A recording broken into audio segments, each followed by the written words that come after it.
But the senator, while indoctrinated, could not explain his toxicity.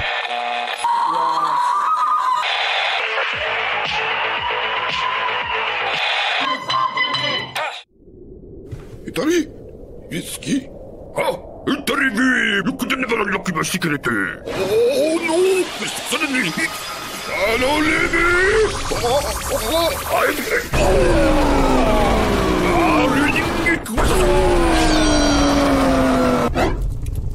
Let's begin. Indeed.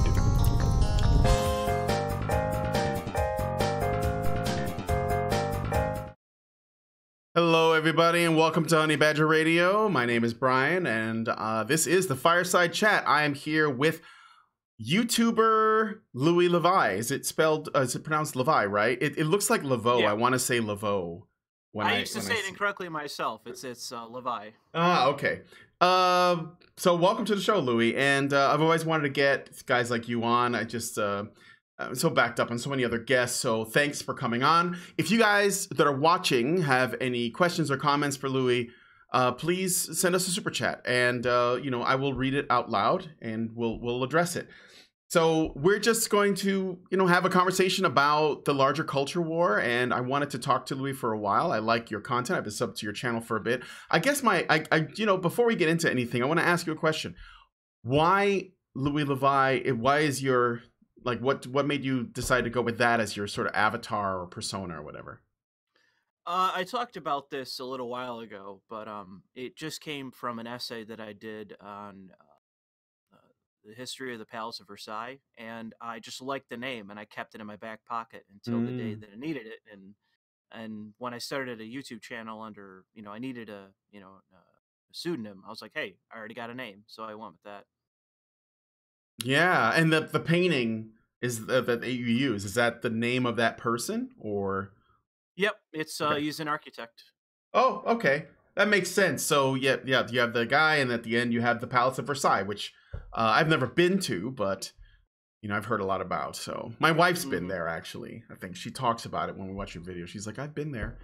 But anyway, so I just a little bit of handy trivia. It's I guess not super exciting, but still pretty interesting stuff where people get these ideas from. So you started making videos when I saw them. You were making videos about Gamergate around that time.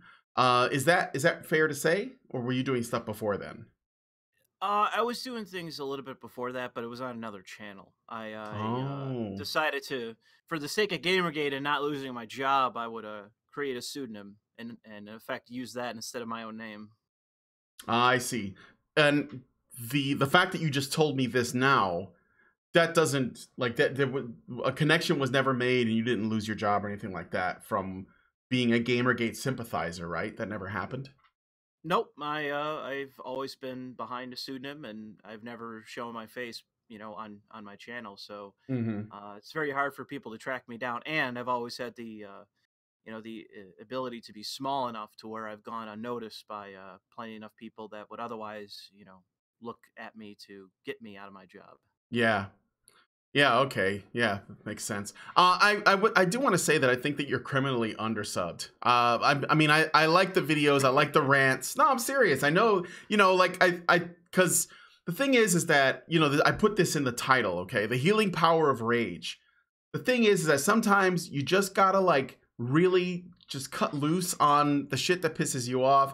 And I think that's one of the, it's sort of like, I remember the old days when Sargon used to pound his fist on the table when he would shout at feminists, and he doesn't do that anymore. And I get it, it's a different thing, but you still need that release. And I think that your videos are good for that. I mean, you don't punch anything as far as I know, but it's like, I don't know. I'm just putting that out there. So you and I were talking a little bit before the show, and you said when it comes to the larger culture war, we were talking a little bit about Gamergate, and you said that we lost. Now, first I wanted to ask you, why do you say that? And what do you think we could, is there a way we could have won if we had just done things a different way? And then for people who don't know what Gamergate is, in case you're new here, I think that this is not unimportant, because I know there are people who say Gamergate, come on, I don't want to hear about it, and they'll groan. I don't think that it's unimportant. I think that it's a small sliver of a much larger problem, and that we have to understand the cause and like what came of it. That's my opinion. So go ahead. Well, the issue with Gamergate is that it was two things to two different sides of people that were part of it, that were actually on the pro Gamergate side. There were the people that were concerned about the actual ethical implications of what was going on with, games journalism, and that side was in fact correct with their issues. But there was the other side of it, and I found myself on the other side of it more than not, which was the issues of the use of gaming and video games as an outlet for progressive politics. Mm-hmm. And to the end, and the thing is that you could still see it because there's still articles written every day right now that are to the effect of, I'm an SJW, Gamergate is my boogeyman, and here's why. And it is because from the opposition, they always saw it as a cultural battle. Yep. It was never anything about ethics or whatever else. It was always about power. It was always about the culture war to them. And so, it's an unpopular opinion to give, but when I say that Gamergate lost, it's to say that to the opposition, it was always a cultural war and they won. It's just been a very slow burn in terms of their victory. People now are talking about, the issue of Battlefield 5. People are referring it to Genderfield 5 and that sort of thing. But the issue is that the other side of the argument, they never went away. They stayed. And the issue is that they've only increased in terms of their strength within the developers and the publishers of especially Western video games. Right. You're talking about what we call the culture terrorists or the social constructivist types, the social justice warriors. Yeah. They're using gaming to the degree that they can actually get away with and what they can actually influence. They're trying to use it as a mechanism for forwarding their ideas and their beliefs. And the issue is that to my end, my purpose of it was to not only say that this is going on, but to say that, gamers should quote unquote rise up and say that this is an issue. And the reason is, if you're a Battlefield fan, well, your franchise is kind of in the shitter at the moment. I had many people that I knew that were ardent fans of the franchise that said that what was it? Battlefield 1 was actually very good in terms of a game in the franchise, but that Battlefield 5 was in fact very much a letdown. It was very much a poor sequel. And that's even if you don't include the progressive stuff that they put in it, right. But just as a game. I just mean in terms of objectively, in terms of like the quality standard for what a game should be, it was a bad sequel. And the problem is that with a publisher like EA, they have never not pushed this kind of agenda. They've always been pushing these kind of politics. It's been an incredibly long time that they have been forwarding these ideas and been accepting of developers including it in their own games, or in the case of what I've heard about even companies like BioWare, they've spurred it on. They're the ones that are clamoring for it, the actual publisher itself, not just the developers. And the problem is that the end result for anyone that cares is bad games. Sometimes you can get away with it, but oftentimes the end result is, if you include this kind of shit in your games, well, that's the focus. It's not actually the quality of the overall game. Yeah. And the end result is then a worse game. Yep, that's exactly what I was saying. I still talk about it, and this is not just with games, but it's basically with all media. As soon as people, and I know that a lot of the times the people who are in creative industries, they already are more inclined to have these kinds of politics in their head, and they're going to use it in their storytelling because I think it's encouraged in the arts to think that way, and that we can go back into art history for where that could have come from. But when you reward people who make shitty art that makes a political point that you agree with, and you dismiss or otherwise don't give as much credit to people who actually put in the work to make something of high quality that has nothing political to say and is just focused on beauty, then you're going to get more people doing the former and not the latter, and you're going to get more of that getting pushed forward, because that's what people who are in the industry want to see more of, rather than the actual customers who generally don't want to see it, or they don't care enough to make a judgment on it.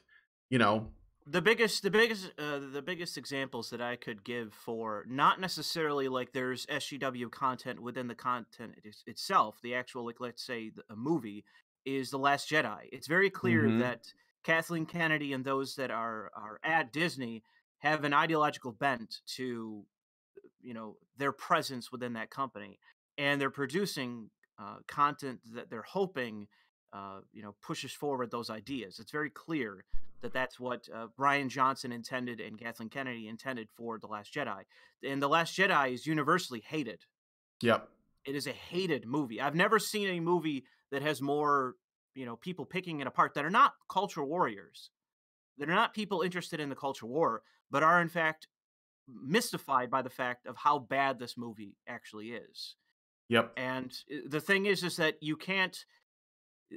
It's hard to me to divide the idea that it isn't to do with people like Rian Johnson, who is a lunatic. And by the way, the thing is as well is Rian Johnson is not someone who is untalented. For anyone that has ever seen the film Brick, I recommend it. I think it's a good film. Brick was a good movie. Yeah, I liked it. It's amazing to me that somebody as talented that could create that kind of film, even with as small as it was in terms of the scope, as small as it was in terms of the story, as good of a film as I thought that was, just objectively by itself. It's amazing to me that somebody could then turn around, but one, be offered The Last Jedi. You know, who the hell is this guy that he's offered The Last Jedi, you know, that film? But secondly, the end result is as big of a mess as it is. And like I said, I don't know if I've ever seen a film outside of like the big ones that are talked about in like classrooms that has been picked apart as much as that film. Go on YouTube and search it. You will find more like hour-long, you know, analysis of that film than you will find of practically anything. And you can't deny that to me, you can't deny the implications of the people that are behind the scenes that basically were responsible for that film being created. And the biggest one being Kathleen Kennedy, and she is a cultural warrior. Absolutely. The Force is female. I think she was one of the people who was coined that. More than just that, she's in effect like Susan Wojcicki, who's the head of YouTube, who just spends all her time on stages pontificating. Kathleen Kennedy's the same way. She's constantly talking about politics, and her politics are, you know, the blasé progressive bullshit that you would imagine. But the fact is that, like, you can still have your own politics, but the fact is with progressives and people like her, they are incapable of separating their politics from what they're creating.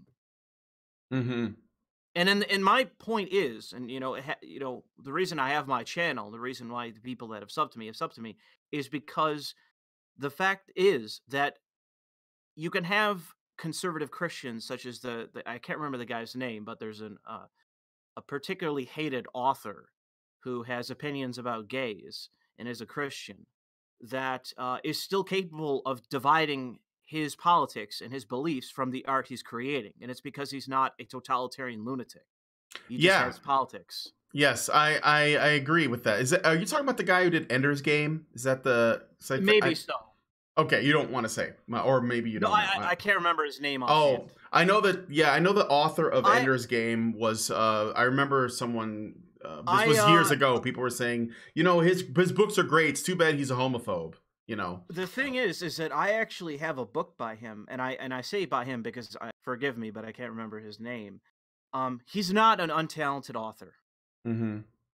He very clearly cares about what he's doing, about the art, and about what he's trying to do. And I think that so long as somebody is actually talented in what they're pursuing, such as, like I said, with Rian Johnson, I mean, you know, hypothetically he's talented anyway.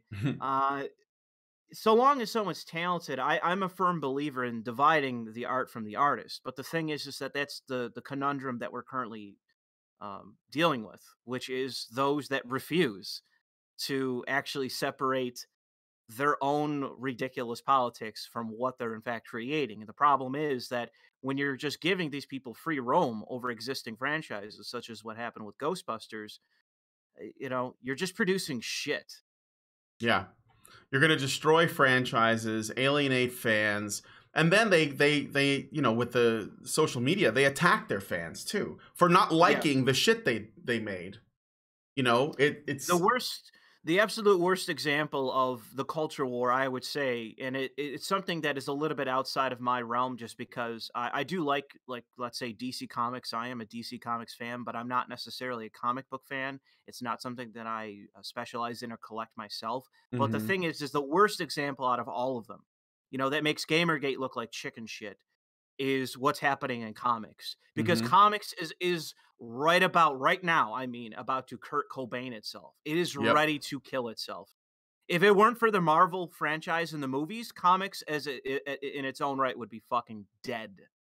Yeah. Yes, absolutely. And again, the Comicsgate thing, I don't even think, because basically what Comicsgate is, for people who may not know, it's the same as Gamergate, except with one exception, is that there are people who are professionals in the industry that are actually trying to create content, because unlike video games, comics there's a lot more accessibility for people who want to create their own content. But the problem with this is that while there are many people who would say that you could just make some comics, independent comics could rise up and change the industry, the problem with that is that the comic companies like Marvel and DC are so big that if they went under, comic shops across the country would go under as well, because they rely too much on their sales. So it's going to destroy people's livelihoods across the board. And on top of that, there will be almost it will inevitably, and it's already starting to do this, it will creep into the films as well, because it's already started. And you see that with Captain Marvel, absolutely. Yes, I would say that it was in Black Panther.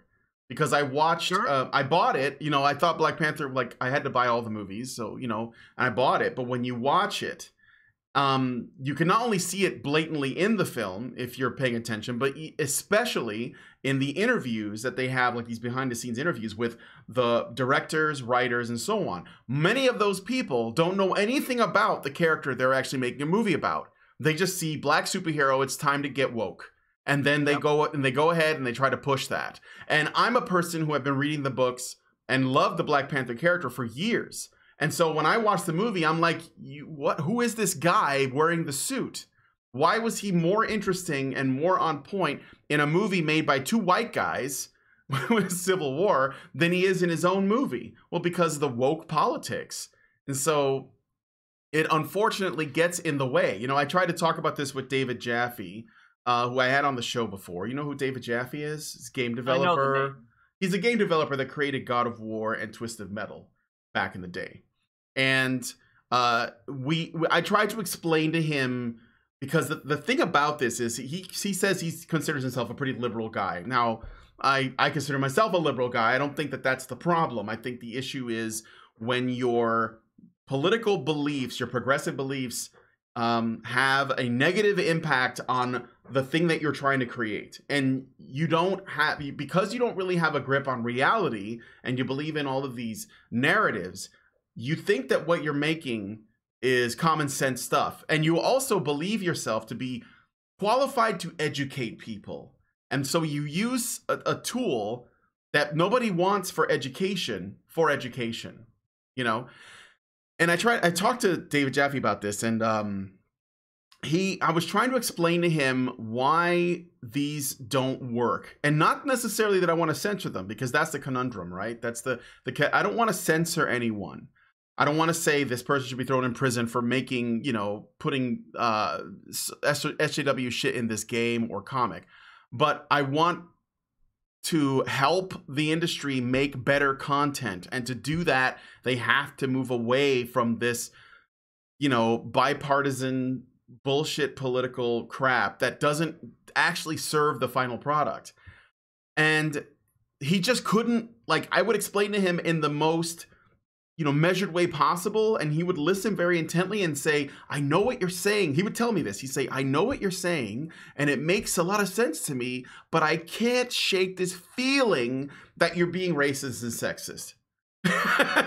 Like, he just couldn't unpack that. And he was himself a victim of that shit back in the day, right?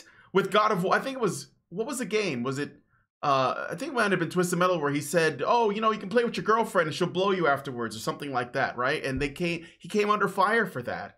And he still couldn't unpack that. It was crazy.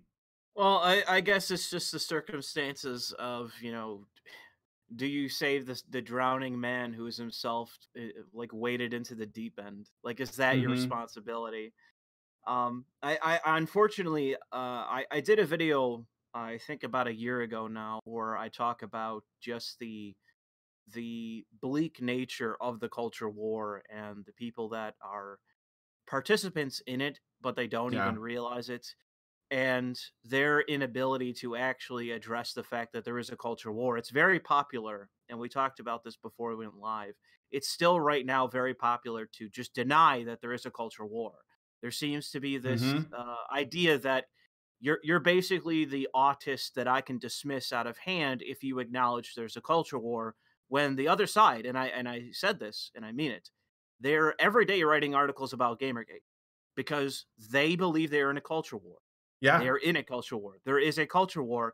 They're waging it, and we're all participants, whether we like to acknowledge it or not. And the issue is the bleak video that I did, speaking to that, is just a matter of my inability to actually conceive of a way by which that we can actually win back what already exists without having to basically entirely do our own thing.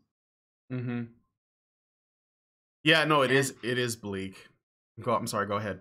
Yeah, the Comicsgate with Ethan Van Sciver and with Diversity in Comics, the fact that they've been wildly successful as indie comics creators is a good sign. It's a healthy sign that our side of things, so to say, can actually have a slice of the pie, and it can actually do well because there is a market for actual quality alternative content. But in terms of the franchises that you and I or whomever may love, such as Star Wars, DC Comics, Marvel Comics, what have you, gaming franchises of all sorts, like such as Mass Effect, which I was a huge fan of back in the day, I've given up. The franchise is dead, and I wish it would die. I wish that BioWare would go out of business and that no one ever would continue that series because of the state that it's in and the people responsible for it. Yeah, I feel the same way about Star Wars and Star Trek. I think that and it's not easy there too. And I'm sorry to keep interrupting, but no, it's okay. I am a fan of Star Wars, man. I have a shelf behind me, or not even a shelf, a couple shelves of Star Wars comics, Star Wars novels. I own many of the Star Wars novels that came out of Lucas Books. I'm a fan of Star Wars as a franchise, and I think anyone who's a true blue fan of the franchise has to be looking at the status quo. And people, it's amazing to me how many people are wishing for the days of the prequels. It's amazing how many people are calling for George Lucas to return. Despite how glaring it is that George Lucas, I mean, praise him all you want, but it's pretty clear that in terms of like the lore of the movie, like it was just about, he came up with a cool idea. He's not a genius. No, he's just a guy that had a vision for something. He created it, and he thought, "Hey, this is cool," and that was about it. He's not a fanatical devotee to the lore, unlike all of us that are fans. But that was where Lucas Books came in, and the gatekeepers that once existed for the lore. The problem is now is that all of that has been retconned, and all of that is now secondary to the culture warriors who are using it to their own ends. And it's like, well, I have people like, you have people like Ethan Van Sciver that just have no hope for the future of the franchise. And he is a old school, like original Star Wars guy. Yeah. I grew up on the trilogy too, and the original trilogy. And I was so angry after Force Awakens. I didn't even, like Last Jedi, I didn't even go to the theater for that. And that's not like me, Oh, I'm sorry. After Force Awakens, I was like, nope. It didn't. That one didn't feel like Star Wars movie to me. I was so angry after Force Awakens that I went and bought the prequels on Blu-ray so I can watch something new. Like I didn't hate the prequels, but I acknowledged them as flawed, right? Some of them more flawed than others. But after this, it wasn't just that, like, in terms of filmmaking, it was competent. It was all about the obvious politics and all of the shit that led up to its release in terms of online controversies, most of which seem to have been drummed up just to create interest in the film. Like all these, you know, what was it? The people who supposedly the racists that didn't want to watch the movie, you know? That's a problem that we're now being confronted with, especially with the Kaepernick thing involving Nike, and outrage marketing is becoming a bigger trend, and it's actually working. It's one of the worst aspects to the culture war, which is the fact that corporations are realizing that they can use public outrage and negative attention to spur interest in their product, and in the end, they will make profit from it. Oh yeah, it ultimately doesn't really hurt them. You know, even boycotting. I talked about this after the Gillette ad came out and people were saying, I mean, like, I'm not saying people shouldn't on an individual level do so, but it's really not going to hurt their bottom line because unfortunately, the overwhelming majority of people are not going to do the homework and diligence required to try to ban Procter and Gamble. It's just too much for them to undertake. Yeah. And after a little while, they're just going to end up buying Gillette. They're going to forget that happened. Yes. And they're going to just buy Gillette. And here's the thing, too, when it comes to, and specifically with the Gillette thing, men don't tend to take personal offense even to anti-male advertising. They usually have this thing where they disassociate themselves from what they're seeing on screen. So if you say, well, here are some men behaving badly, here's toxic masculinity, here's a rapey man, here's all this, the average man looks at it and says, well, that's not about me, so I'm not going to let that bother me. And only someone who sees it as as part of a larger pattern of anti-male misandrist advertising would say, well, this is crossing the line, right? Like way past that. But unfortunately, they're not really going to alienate their consumer base. Ultimately, men, because they don't have that same tendency to think as part of a collective of other men, they won't stop buying the razors. It's still going to do fine. I mean, they were probably already the leader anyway.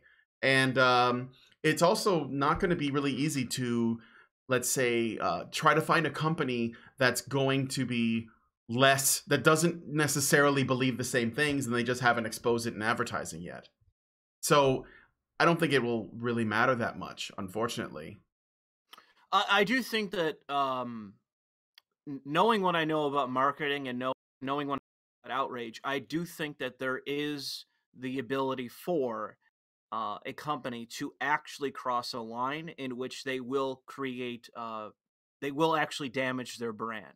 Mm-hmm. So I do think that is a possibility. Is Ghostbusters an example, or is it just because it wasn't a good movie?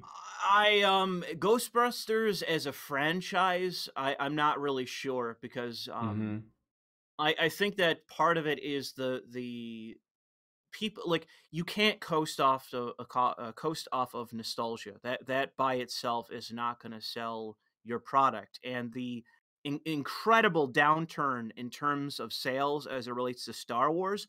Yes, that is a quality, or it is about the quality in part, but it's also in the politics as well to some extent. But in large part, it is in fact the lack of interest in Star Wars, like with Solo, Star Wars story that bombed.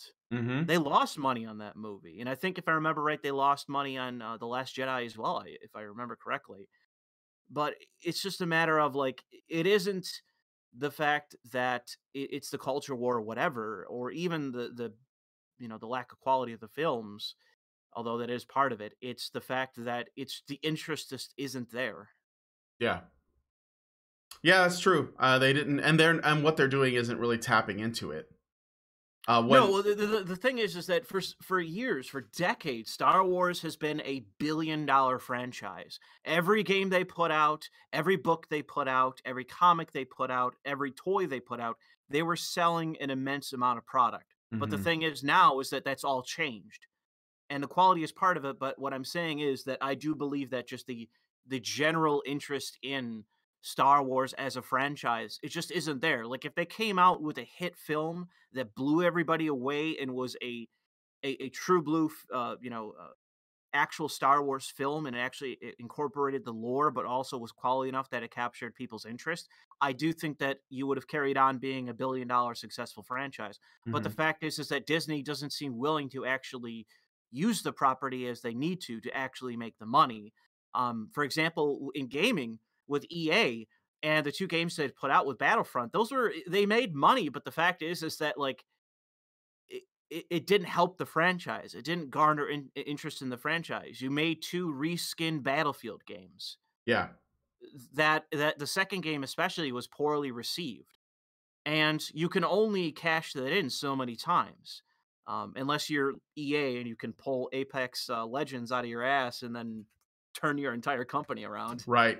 Of course.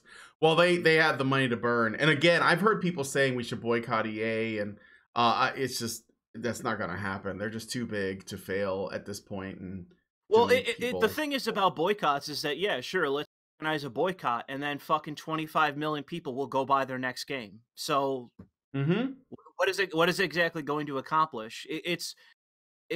Unfortunately, gaming, I think, is one of the worst examples out of comics. I think might be the better example to give for people basically taking action, supporting any developers and that sort of thing.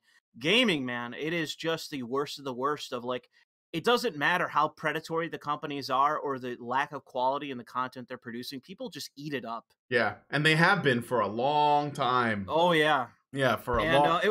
What's amazing to me is, and I've been saying this, people refuse to understand the distinction that I make, but more and more hardcore gamers, like people that have been around for a long time and people that are understanding of the current pernicious attitude of these corporations, they're turning increasingly to Eastern gaming. They're turning increasingly to Japanese-made games and games made by foreign developers in Poland and shit. And they don't even realize it. They don't even realize that the biggest companies in the business, like, they're just running all of these franchises into the ground. And one of my biggest issues is that if you care in any way about the franchises that exist now, it's like, well, look what happened to Sierra. Look what happened to all these different companies that went out of business. All the IPs died with them. Yeah. And like, hell yeah, Cyberpunk 2077. I'm hoping it's great. Hell yeah. Catherine Full Body's coming out later this year from these Japanese developers. Hell yeah, Persona 5. I liked it as a game. But the thing is that like the games that are coming out of the so-called best developers in the industry in the West right now, even still, like, people are just unwilling to realize that half of the content being produced now is like it's not gonna cut it in the future.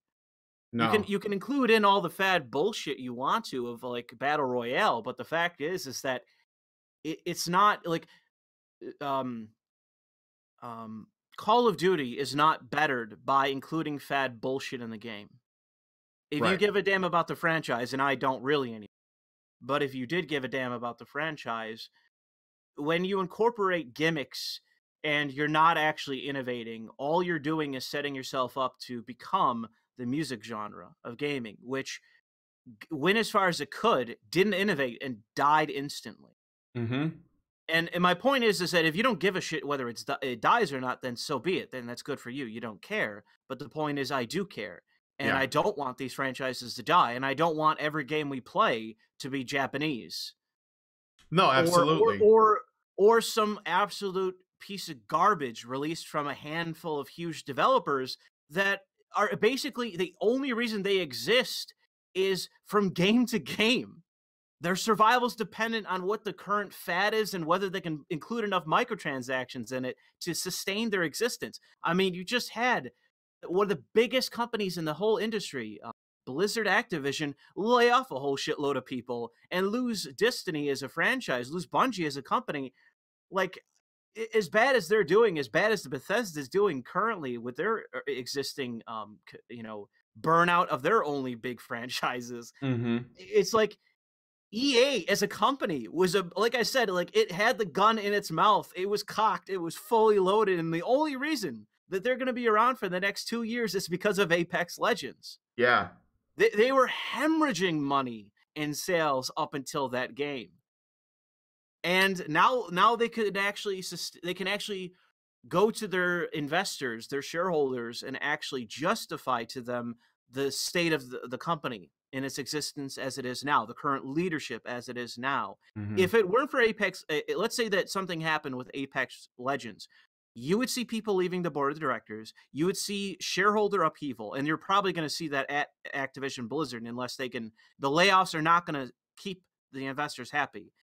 But the thing is that so much of it is focused around investors, focused around monetization, focused on profit. And the fact is that isn't the interest of companies like CD Projekt Red. That isn't how they sustain themselves. It's just by putting out good games. That's it. It's yeah, absolutely. And going back to what you were saying about, essentially, what I think you were saying is that you may not be, if you're not interested in the culture war, it's irrelevant because the culture war is interested in you. Yeah. And it will impact you. Some evidence for that, I just put an article on the screen for people to look at from Game Informer. Someone just sent me this before I called you.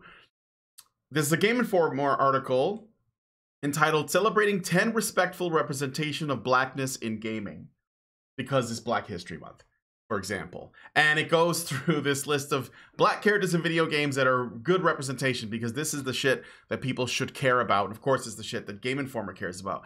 In another example is, I remember a while back, Anita Sarkeesian was at the Google offices and found that there was a room named after her in there. And I know when I brought this up, there were people saying, who even still talks about this person anymore? It doesn't matter.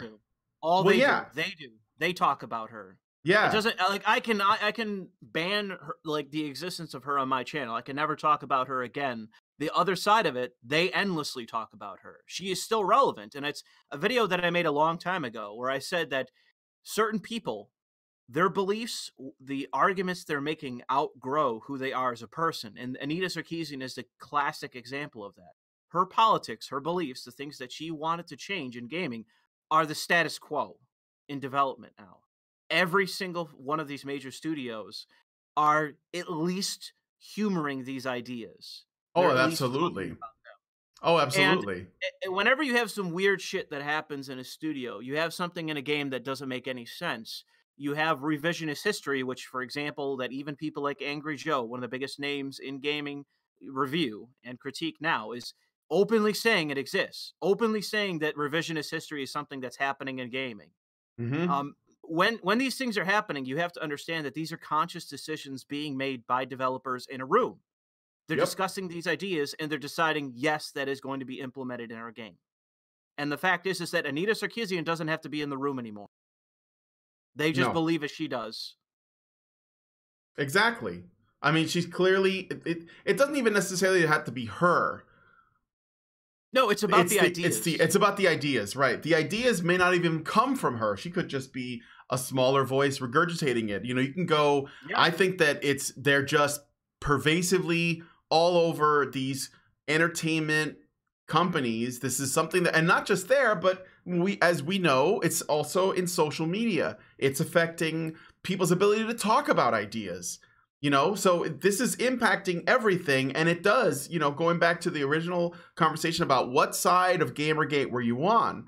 I remember people using the word ethics cuck. I never used that word, but I'm of the opinion that I was always of the opinion, and I still am, with all these other gates, which I think to call them that, they're all, we're looking at one big thing here, you know. I think to try to address a symptom does not solve the problem. So, well, if we just get them to ethically, you know, check themselves, I mean, sure, that would be nice too, but that's not the problem. Like I was saying from the beginning, if we don't address this, if we don't basically try to, like it's tough, because it's not that I want to tell people how to make their content, but to introduce other ways of making content that will not essentially sink your company or lose you money or alienate your fan base. You have to talk about the politics, and you have to, like, get other people to see the politics that they're trying to put in here. You know, did you see the trailer for what is it? The Far Cry 5? With New Dawn or the original? The New Dawn. The New Dawn. Well, I think the original probably had some stuff. I didn't play these games, but the live action one, the live action trailer, yeah, with the 2 black girls, and there were people talking about it, right? And when I remember when they first put the cover up, and I don't know what their politics is, but it's getting to the point now where if I see, you know, something like what they did with The Last of Us 2, I'm immediately gonna think, okay, is the game going to be good, or is this going to be the game? You know, is it going to be Telltale? Right. Or am I going to get a good product, you know? Right. Well, the thing with Ubisoft is that I think they're actually a special case because, man, they, out of all the companies that I'm aware of, and I had 2 insiders, one at Rockstar, and I won't name the other one just because he told me not to.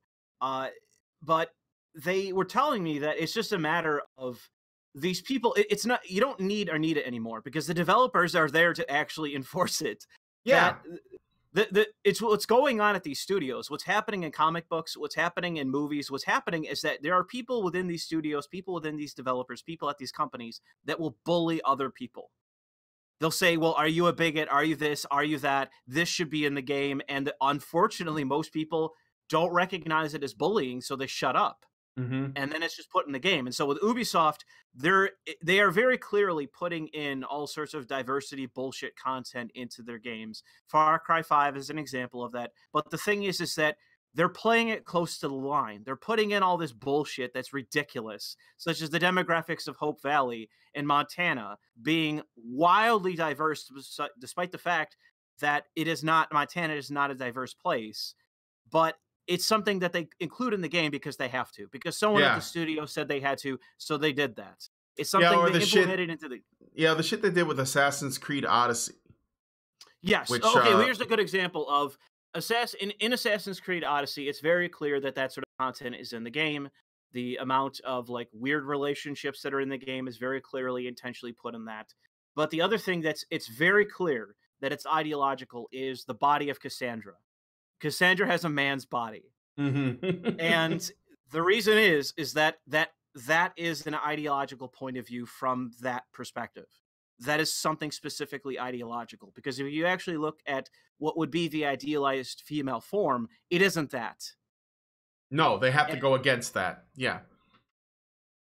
They've been doing that a lot, actually. I remember the other Last of Us ad. The original trailer had a woman that was like tied up, and she was like a man with breasts, right? And I've noticed that they've been doing that a lot, where they make the I guess the sex of the female characters ambiguous, but female enough that they have to pass, right? So yes. It's this weird. It's this postmodern conception of androgyny. It's this hyperfixation on the idea of androgyny, but unlike what it was back in the 60s, because it existed back then. Sure. Unlike what it is then, today it's an ugly form of it. It's the rejection of the beauty standard, but also this fixation on androgyny. So what you have is not only ugly, weird women, but I should say, with androgyny, it's not just more feminine-looking men and more masculine-looking women, such as in clothing or makeup or that sort of thing, but also in body. Mm-hmm. That is the distinction between the two. Where back in the day, the concept of androgyny was, well, it's a woman in a tux and a top hat. That's androgyny. Mm-hmm. Women wearing Eurythmics. Yeah, it was Annie Lennox. Instead of that, it's the concept of body.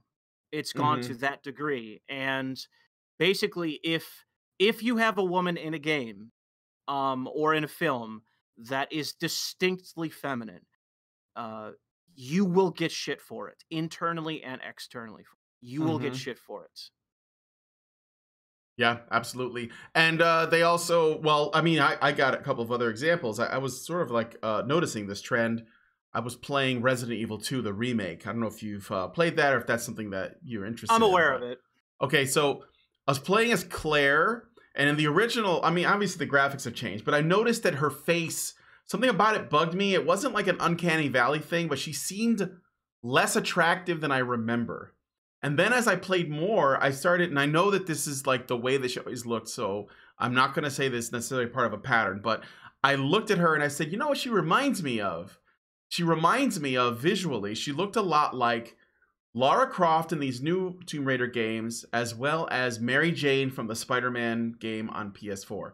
And I know that Lara Croft was intentionally sort of like, you know, desexualized. Like she still looked like her, but they took away because they, you know, there was, I guess, complaints or they're ideologically, you know, sort of inclined to do so, but they made her different. They made her boobs smaller or whatever. I never thought they were huge per se, but I know that there was an effort to do it because there were a lot of people complaining about that. And then with the Spider-Man game on PS4, it's even more obvious because Mary Jane in the comics, she was like a supermodel, right? She was supposed to be gorgeous. And she was an actress and model and like a talent person, like an entertainer. That was the thing she wanted to do. In the game, they make her a journalist and photographer at the newspaper. And she dresses like Ellen Page. You know, she's just frumpy as shit. And, you know, her hair is up in a ponytail. She's unattractive in a way. Like she looks plain Jane, not Mary Jane. And I was like, why did they do that? Like that, you know, and I knew I knew the reason, but. The easiest example that I can give, and with the examples that I offer, when I ask the question of why is something done, no one ever gives me an answer. Mm-hmm. No one ever gives me an answer because they know they either have to acknowledge that I have a genuine question. Well, that was the big thing with we don't have to get into it, but it's the question I asked about Red Dead Redemption 2 about why are there no black suffragettes in the game? Well, there's an answer to that. Of course. And the reason I'm posing the question is that, you know, Talib Kweli, that lunatic on Twitter, he's addressed the fact of why there's no black suffragettes and what the what the white suffragettes thought of blacks and of black women, what they actually thought. So the example that I could give for the whole androgyny thing and uglying thing, I'm not even sure what you'd call it. They would call it desexualizing women, but it's making women uglier. That's the point. Is the Asari in Mass Effect Andromeda. They changed they changed the way that the Asari looked and the Krogan looked. And for both it was for the purposes of ideology. They retconned the lore of the Krogan in Andromeda to make women plentiful, despite the entire basis of the lore around the genophage being that female Krogan were incredibly rare and were basically treated as a resource in the lore of the Krogan. But in the next game, they're basically out and about fighting, and also in every leadership position. But of course. It's just clear. It's just clear why that change. Why did you retcon? But that's a question that'll never be answered. But the biggest point was the obvious was the Asari, which they specifically made uglier for no reason. It was part of the lore that everyone found the Asari attractive, and they were very idealized in terms of the symmetry of their faces and of their form. They specifically changed that in Andromeda. They intentionally did it. They obviously did it. And the question is, well, you didn't change the what's the third race? The Turians. You didn't change the Turians. You didn't change the Solarians. Why did you change the Asari? You did one thing to the Asari, and that was make them uglier. Why? And the only answer that I can surmise is the fact for ideological reasons. Oh yeah, absolutely. I mean, in a way, everybody in Mass Effect Andromeda was a bit uglier, but it was a lot more striking. And I didn't play those games, but I remember the trailer. The blue people, right? The blue women with the swept back thing, the tentacle heads. Yeah. I remember how jarring it was to see that, because I was like, aren't those supposed to be like hot broads in this game, like the elves of this universe? Absolutely, yeah. That's the equivalent that they were drawing to. Yeah, like exactly. So it's almost like if these kinds of developers were to make another World of Warcraft, for example, then the elves would become kind of ugly and unattractive. Like they'd make them, uggify them, I guess. Yeah. And they the reason would call it desexualization. Yeah, but they're just making them uglier. That was the thing that they were celebrating, the idea that I think Mortal Kombat as well as Dead or Alive 6 were, they thought they were going to be desexualizing. I think Mortal Kombat 11 was going to do that, and they were looking at footage for Dead or Alive 6. It turned out that DOA didn't actually change anything, and the costumes are not less sexy. They just have a more, I guess, a more covered up version that people could have put on. But yeah, this is happening all over, and this is I think there is ideological reasons. It's obvious to me that that's the purpose, and I think that there are people who don't want to call it what it is, and that does not mean, this is important, that does not mean that I'm calling, or anyone is calling, for censorship, but to pretend like what's happening is not happening because, you know, you believe in freedom to make whatever art you want. I think that's a little bit dishonest, I guess, you know, because you're not representing the concerns, and it is going to hurt the franchise. You're moving away from what people expect. Well, no, that was the point of me talking about Mass Effect, because you have to remember that, I mean, the thing is, at the beginning, the first Mass Effect, there was a human supremacist group called Terra Firma. That was a part of, and you can actually sign up and be like a potential spokesman as Commander Shepard for that organization. That wouldn't happen now. Terra Firma has been completely eliminated from the codex and the lore of Mass Effect. And the reason is that you have to have your space socialism. That's the only, it's the, the space multiculturalism. That's the only thing that can exist now in the game. That's the only thing they'll accept. Whereas in the original game, there were plenty of examples of the racial differences between the different space races and how they didn't get along. They were constantly jockeying for power between one another. That's all gone. Mass Effect Andromeda eliminated all of that. It just became one big fucking space commune against another race. which is what I love it, because it's the contradiction that they can never fucking get. They can never deal with, which is the fact that, like, they want to push this idea of multiculturalism, but okay, how do you have an antagonist in a game then? Yeah, exactly.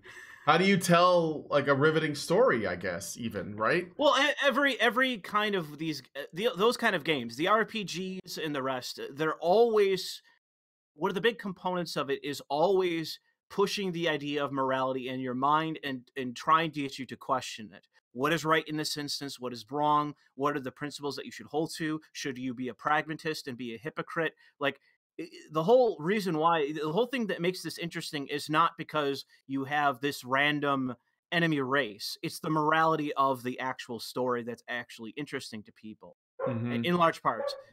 But the issue is now is that with I'm sorry, I have a dog. I'll mute myself.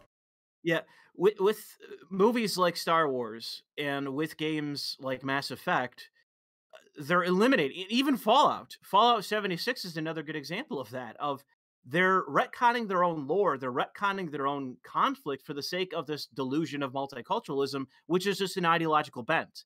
Did Fallout do that? Like, I know that Fallout 76 made a lot of mistakes, but I didn't know that there was ideological cause. Like, they were bringing in some of their politics.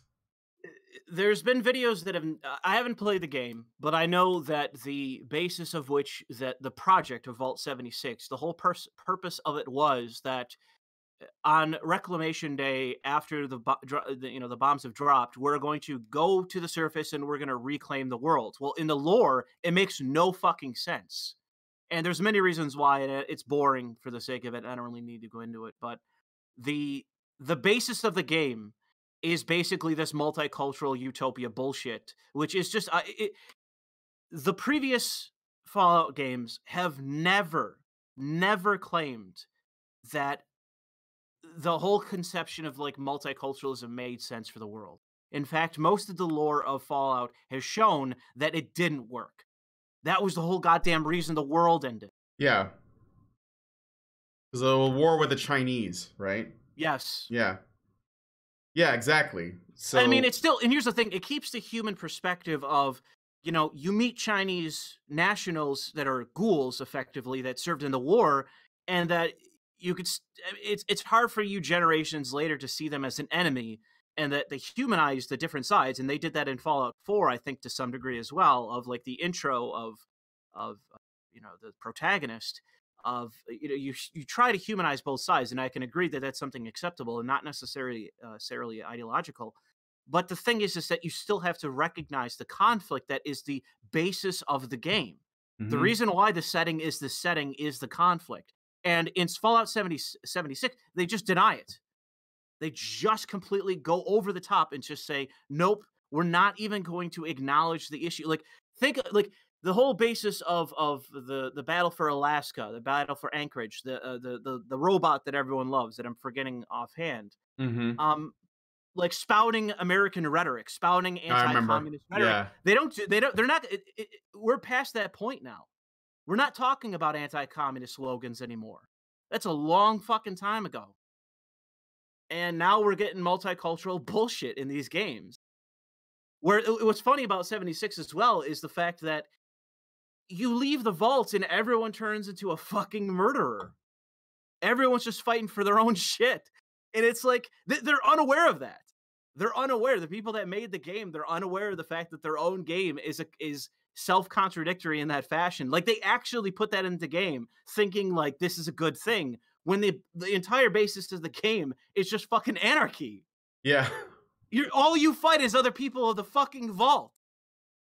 You know, the best and the brightest. We're all of separate nationalities, separate ethnicities, separate religions, separate whatever, yet we're all unified. No, you're not. The whole basis of the game is you killing other members of the fucking vault. And they don't even realize it. What I hate the most is they had to retcon the lore to make that fucking game.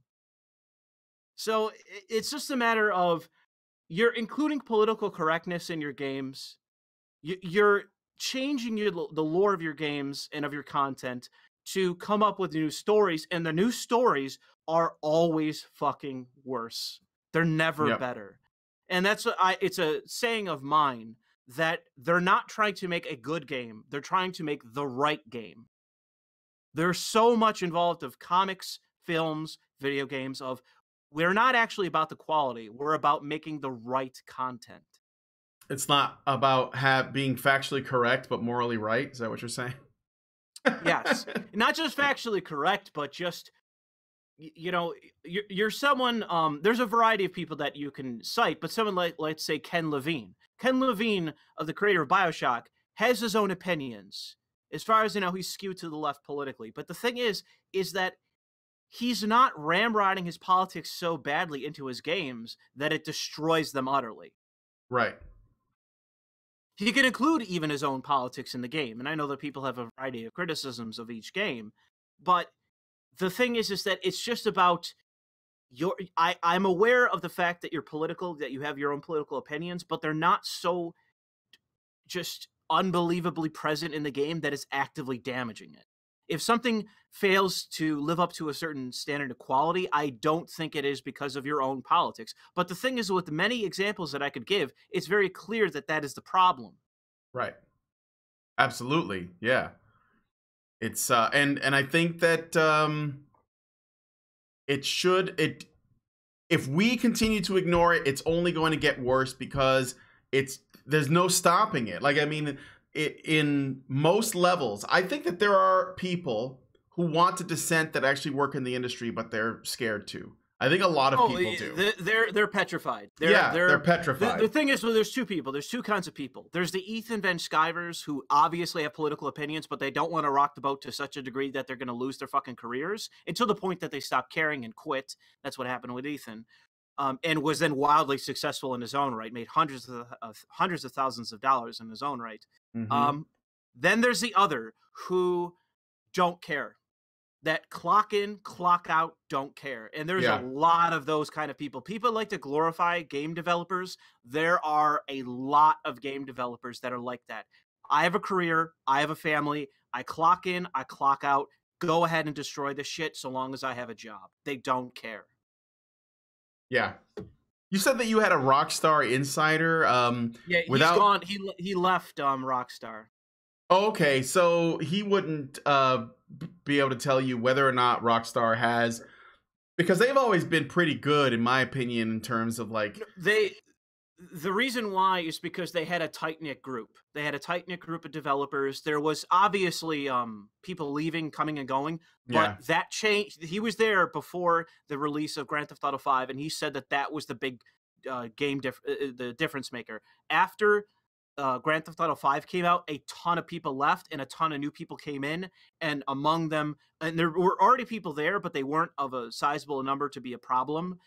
That the people that came in, the replacements, are either SJW leaning or many are just SJWs, and they are in effect doing what they have done in every other company. They're slowly eating away from the inside of it. And the only people that basically can keep them at bay are not the people that are afraid that they're going to go to HR and make a complaint about them. It's the upper management. The upper management are the ones that have any power to prevent them from basically moving forward and doing what they want to do in these games. Yeah. And once the upper management are on board, it's over. That's it. It's over. Mm-hmm. Yep, that becomes the direction. That's right. If you're anyone other than an S that company at that point, you are basically persona non grata. You keep your fucking mouth shut. And I know that from the person who worked at Rockstar that knew somebody that worked at BioWare. And this is something that's been said of BioWare for a long time. Yeah. That after a certain point, when the upper management was on board with all the SJW politics, you kept your fucking mouth shut. Mm-hmm. No, it makes perfect sense, especially when you're doing like really narrative-heavy gaming, which I notice is a big trend now. I remember it was getting to the point for me where, despite the fact that I do enjoy a good story in a video game, I was like, man, if it means that I got to deal with this shit, I wouldn't mind if I just played games that had a general premise and no real deep story, because I don't really want to be force-fed that shit. Hoki Bukisa gives us $5, so it's a super chat, and says, everything that men enjoy about women is exploitative. He's just making a joke. Do you notice that this is a trend? These invasions tend to be in spaces that men not only dominate, but often pay into and build up. Like, I noticed that when it comes to comics, it didn't become a problem until comics became big business.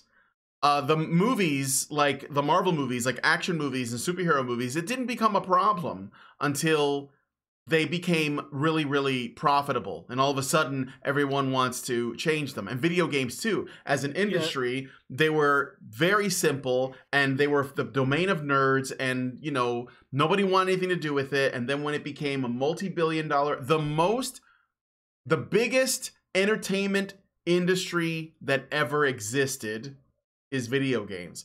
And now that it's at that stage, there are all these people that not only want to be a part of it, but they want to come in and change everything about it to suit it's their about taste. Control. Mm-hmm. I think that's the quick way of saying it. They want control. And the reason why there's truth to that, to people that doubt it, is who gave a shit about anime until it was popular? Yeah, just anime weebs. Fans. It was a weeb thing, right? Mm-hmm. And then all of a sudden, now people are on my ass because they want to talk about Anime Gate. They want to talk to me about what's going on with that Vic fellow. They want me to talk about what's going on in anime, and it's just a matter of, the SJWs are already in Crunchyroll, they're already in Funimation, they're already at these studios, and it's just a matter of like, well, what the fuck is the difference? It's the same shit every time, and the reason is that the more popular it gets, the more influence they directly have, and the more interest there is for more of these SJWs to get into it. And the problem is that there's just not enough people that give a shit. Yeah, that is the problem. The silent majority that doesn't seem to give a shit, or they don't see it. Like it's, I think that there's the overt stuff that is really obvious, for example, I'll like, there are YouTubers that make anti-feminist content, for example, right? And when they do it, they pick the most over the top, in your face, absolutely insane, vegan, intersectional, trans, disabled Muslim feminists that are just doing the craziest shit. And they're pointing at that and they're saying, look at how crazy feminism is in 2019, right? And that's fine Go ahead. Go ahead. I have a defense of that. The defense of that is that the examples that you can give that are the most obvious. It's why, well, it's the question of, well, why does the wage gap keep coming up? Oh, why are you talking about the wage gap? Well, it keeps coming up. Yeah. Bernie Sanders the other day does a speech, the wage gap comes up. So that's why people keep talking about it. And it's a very obvious thing that people can debunk. It's very easy. But the thing is that all of the other more pervasive, subversive ends of it, like the smaller things, I call that out routinely, and I'm called an asshole. I'm told that I'm full of shit, that I'm seeing things that aren't there. I'm losing it. So all the rest of it, but it's okay. Yeah, me too. What can I say? That's what I'm getting at. Yeah, like what you say. Because I mean, yeah, like I can point at that stuff, but personally, like the slut walks, I don't care about that much. Like if these teenage girls that were told by their college professor that they get an extra credit if they go to the slut walk, go. I mean, it's a shame, and I whatever. I think they're wasting their time, and they're not going to get much out of their education. And I could talk about that end of it, but ultimately, I'm not that concerned with that. I mean, other people can talk about it, but what I am concerned with are the little ways in which the more reasonable sounding social justice people, feminists, whatever, are putting their, influencing things that concern me more, because it's in that gray area between the extremists and reasonable people, where you have like the people who are trying to get control, and they're doing it in ways that come across as sympathetic, that come across as compassionate towards men, or whatever, that they're just there to help, that they want to be good contributing members of society, and they're just doing their part and whatever. Those are the ones that the majority of people will assume are well-intentioned, and they'll just let them continue, but they will do dark shit to our media, to education, and it comes across like here's one thing that pissed me off as an example: the Jack Dorsey interview with Joe Rogan. Okay. And Jack Dorsey was talking about how, on one hand, he's a big fan of free speech, and he knows exactly what's going on his platform. And on the other hand, he was like, well, I don't know specifically anything about that case because I'm Jack Dorsey, and I have people that work for me that do that.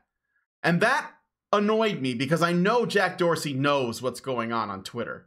But what annoyed me even more than that was when Joe Rogan turned around and he was like, well, good enough for me, and like that. Come on, dude. Like, you've talked to people for like on your show multiple times, and that's just one example, but even people that others would say, well, that guy's on your side. I'm like, well, why did you let that slip by? And I don't, maybe it was just too high. I don't know. But it's just to me, the difference is my explanation for people that do that, for let's just say Joe's behavior in that is, and this is the thing that when I've talked to Sargon of Akkad, I've stressed to him to say, because it's absolutely true. And this is, if people want to know the ultimate red pill, so to say, of SJWs, of progressives, is they are a totalitarian ideology. Mm-hmm. Now, if you are a political illiterate, you're probably not going to understand what that means.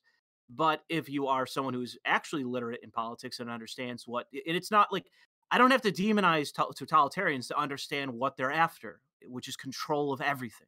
Yeah. They want control over everything. And with progressives, they are totalitarians. They are totalitarian in their politics. If their only thing was basically to help out poor people, to help out black people, to help out the marginalized people, whatever else, why the fuck would you be involved in culture? Why would you be talking about representation? Why would you be talking about females in media? Why would you be talking about academia, business, culture, everything? Well, it's because you are totalitarian. You want control over everything. You have an ideal in mind for everything. And the easiest example that I can make in terms of comparison is the example of Islam. Islam is a religion and a political theory. It is a totalitarian ideology, meaning that Islam has an ideal for everything, not just being religious, spiritual, but also society. Yeah, a way of living, a way of governing, a worldview. Yeah, it's everything. It's a worldview, and progressives are no different. Mm-mm. They are no different in terms of their end goal, which is control over everything. So whenever someone thinks that progressivism is just about one thing, which is what I think Joe thinks. I think Joe thinks that. I think that's why he played softball, perhaps, with Jack, is that he understands SJWs. He understands the annoyances that he has and the differences that he has with progressives, but he doesn't recognize that the nice progressive he's talking to, and there's plenty of nice progressives. There's plenty of progressives you can deal with that are nuanced, that's are decent people, that aren't looking to destroy people's lives. But there is no such thing as a progressive who is not a totalitarian. It is a totalitarian worldview. And as nice as they sound, as kind as they can be, their end goal is the same as every other, which is control over everything. Yeah, submit, get you to submit, basically. And so they're either going to do it by convincing you that this is the best way forward, which is probably the way the nice ones do it, or they're going to do it the way that Islamists do it. Yes, it's out of fear, out of clique, like you need to be part of the in-group, so these are the qualifiers that you need to be part of it, which is, accepting those beliefs, which we see a lot of. You see a lot of that with the people that get outed, like they get ostracized by the progressives. Half of them aren't even really, they're just insiders that got outed. They barely even believed in any of the beliefs. And a good example is Howard Schultz, who's running for president of Starbucks. The other day he comes out and says that he doesn't see race. Like he gives this egalitarian platitude towards race when it's like, okay, well, you're not a progressive then, dude. Yeah. You're just pretending to be. You're just pretending to be for the sake of belonging.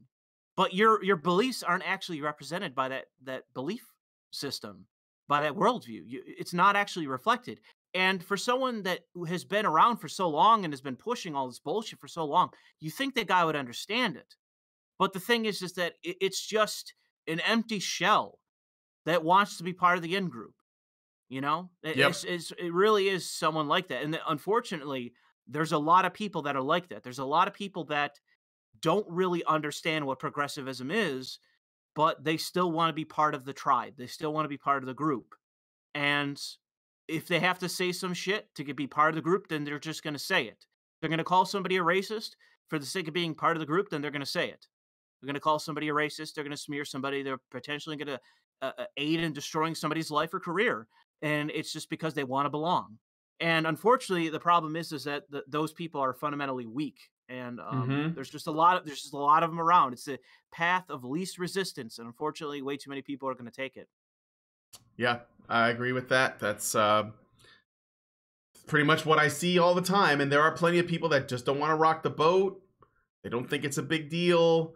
They think that they're immune if they don't rock the boat, when inevitably they're not going to be, because I don't see the end to the control, And I think that it seems, sometimes I wonder if they're not doing this to, I know that they ultimately want to control everything. Like this is basically what progressivism its goal is. But the way that the I guess the formula that is implemented is intersectionality, right? So they create a hierarchy while also rejecting the idea of hierarchies. Yes. With white, straight, cisgendered men at the top as the greatest enemy. And so they go after the interests of those men, not only politically, obviously, and not just like by attacking them as a group, but also going into the spaces that they build. And what as an MRA, I care about the concerns of just men as in general. And I think that by extension, women, because obviously you can't, try to like advocate for one without impacting the other.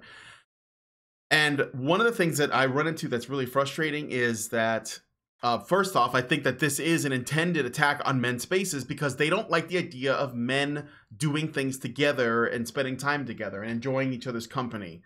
And because I think it fosters companionship and brotherhood and stuff. Like the Gillette ad sets men against each other, and I think that's on purpose. Sure. I think that's what that woman, I forget her name, the creator of those ads, wants. Sure, it's called disruption.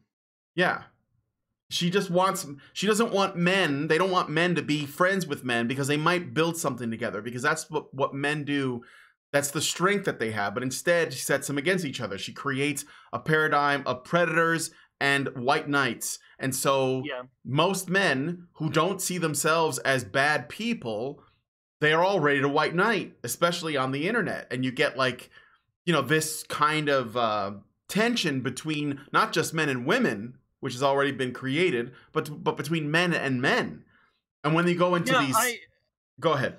Yeah, I was gonna say a good example for myself that I could give in terms of my channel was I made this one-off video as a joke where I talked.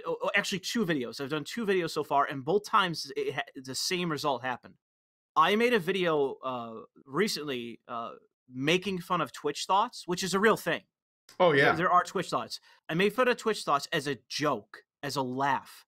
I just laughed at the expense of Twitch thoughts, and I made a video before that as well, making fun of thoughts as well. Just the idea of women that are using themselves to, you know, like it's a very real thing where women use their bodies themselves to get money out of beta men, pretty much. Sure. Like beta bucks is a thing that it's a word that or a phrase. A beta bucks is something that exists to say that it's just men that just give money to women, or cosplay. That was the original. Cosplay was the original. Yeah. And I made both in a joking sense. I made them both to laugh at the expense, like to laugh at these women, which are doing something that I like. I'm not even here to basically stop. I'm not here to tell women to not exploit themselves for money. Like I'm not here to. That's not really a strong belief of mine. But it's to make fun of them and to make fun of the men that do that. Those are the bases that I, you know, the reasons I did the video. And it's very clear why I did that in terms of the video. Both times I had so many fucking guys come at me saying like, "Oh fuck you, man! Like you're so obsessed with these women. Oh, you say all this shit, man." Like they're actually like genuinely angry at me for making these videos when all I'm doing is having a laugh. And it's like, yo, like regardless of my intention, you're the fucking white knights. Yeah, You're the white knights. You're the beta males giving these women money for nothing. It's like I'm not even taking a stance outside of making fun of these women. That's the entire, like I'm not even giving a commentary on women or of anything. It's a joke. It's just for the sake of humoring the people watching it, making them laugh and look at it and see it as ridiculous.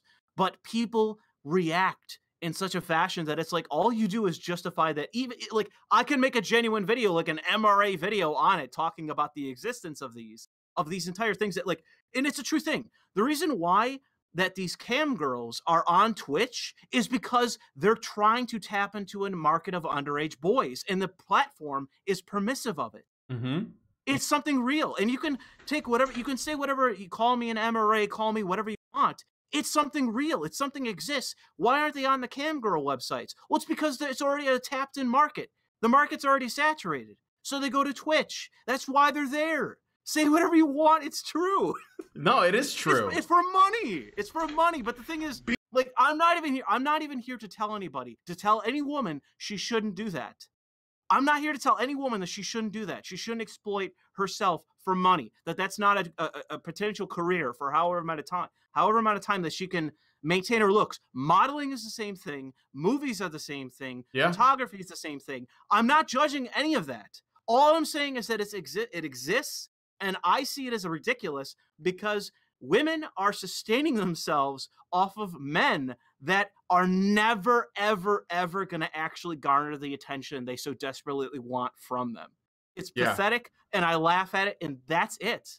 I don't even say that they shouldn't do it. I just laugh at it because I find it to be something funny. No, I agree. I agree with that. I don't think that's like I think the same thing. I think it is funny. I don't think that they shouldn't be allowed to do it. I think at most I might tell guys, why are you giving her money? Don't do that, right? Like, you're not getting anything out of it. But if they ultimately want to do it, that's their money. I don't give a shit. I mean, I think it is funny, but I think that white knighting is actually the only thing that I would call toxic masculinity. And I think it's white knighting is it is natural for guys to do in many cases, but I don't think that it should be the default. I think that men need to stop doing that. Yeah, I'm not really sure. It's just a thing of I think it's a difference between real life and online. That like if some guy is being like, there are examples of a guy being chauvinist in the sense of defending women from that perspective in real life that is unhealthy and unnecessary, especially when, and this is the thing, I've seen it even in my own life happen, where women pick a fight and then the guys fight. Yeah, that's something real. Oh yeah, that happens all the time. And that is a weird form of chivalry. It's very in chauvinism. It's very weird, and it is something that is laughable. That's why but it's also unhealthy, and it's like. But anyways, there are examples of real life where it's unhealthy. But the thing is, online, it's just so fanatical and so pathetic. Because, like, for the example, that one Twitch thought who got caught, like she was like mailing her underwear, her used underwear, Gross. to fanatics that followed her, and it's like people defending that, and but like defending it in a sense of like that is not fucking pathetic. Yeah. And the thing is that like I'm not trying to even say like back in the day when Milo did his article about the sexodus and the issue of like what's his name? Roosh would say like pussy inflation, whoever came up with that. Yeah, I think that's Roosh.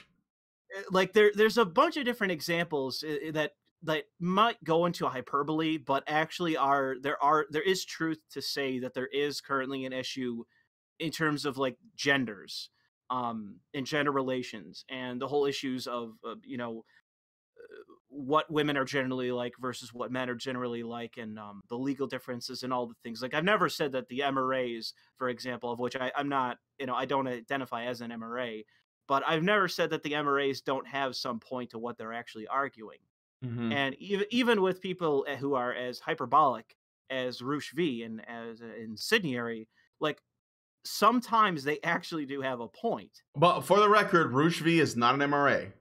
Right, I recognize that. No, okay, that gets brought up a lot, and he's not MRA. He doesn't even like MRAs. He's just a PUA, and yes, PUAs.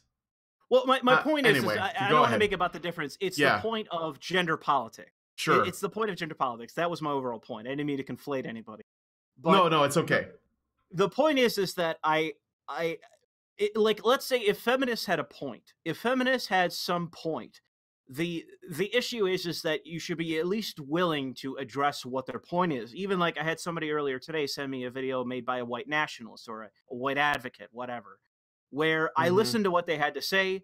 They had some truth to what they said, but the thing is, overall, I think the overall point was wrong. But I acknowledge at least that they're worth listening to. Yeah. And I think that that's the unfortunate part of what you could conceive of as chauvinism or toxic masculinity to the way that you were describing it, white knighting, to where it's just this dogmatic idea that for the sake of a woman being a woman and you just hoping beyond hope that you're going to get fucking laid or get a glimpse of a boobie. And you're going to defend utterly reprehensible behavior or utterly ridiculous exploitative behavior where, like, for the sake of garnering fans and garnering a livelihood, that you have a woman selling her used panties to her own fan base. Like, it's I don't know how could they even prove that those are used, and how do we know they were used by her?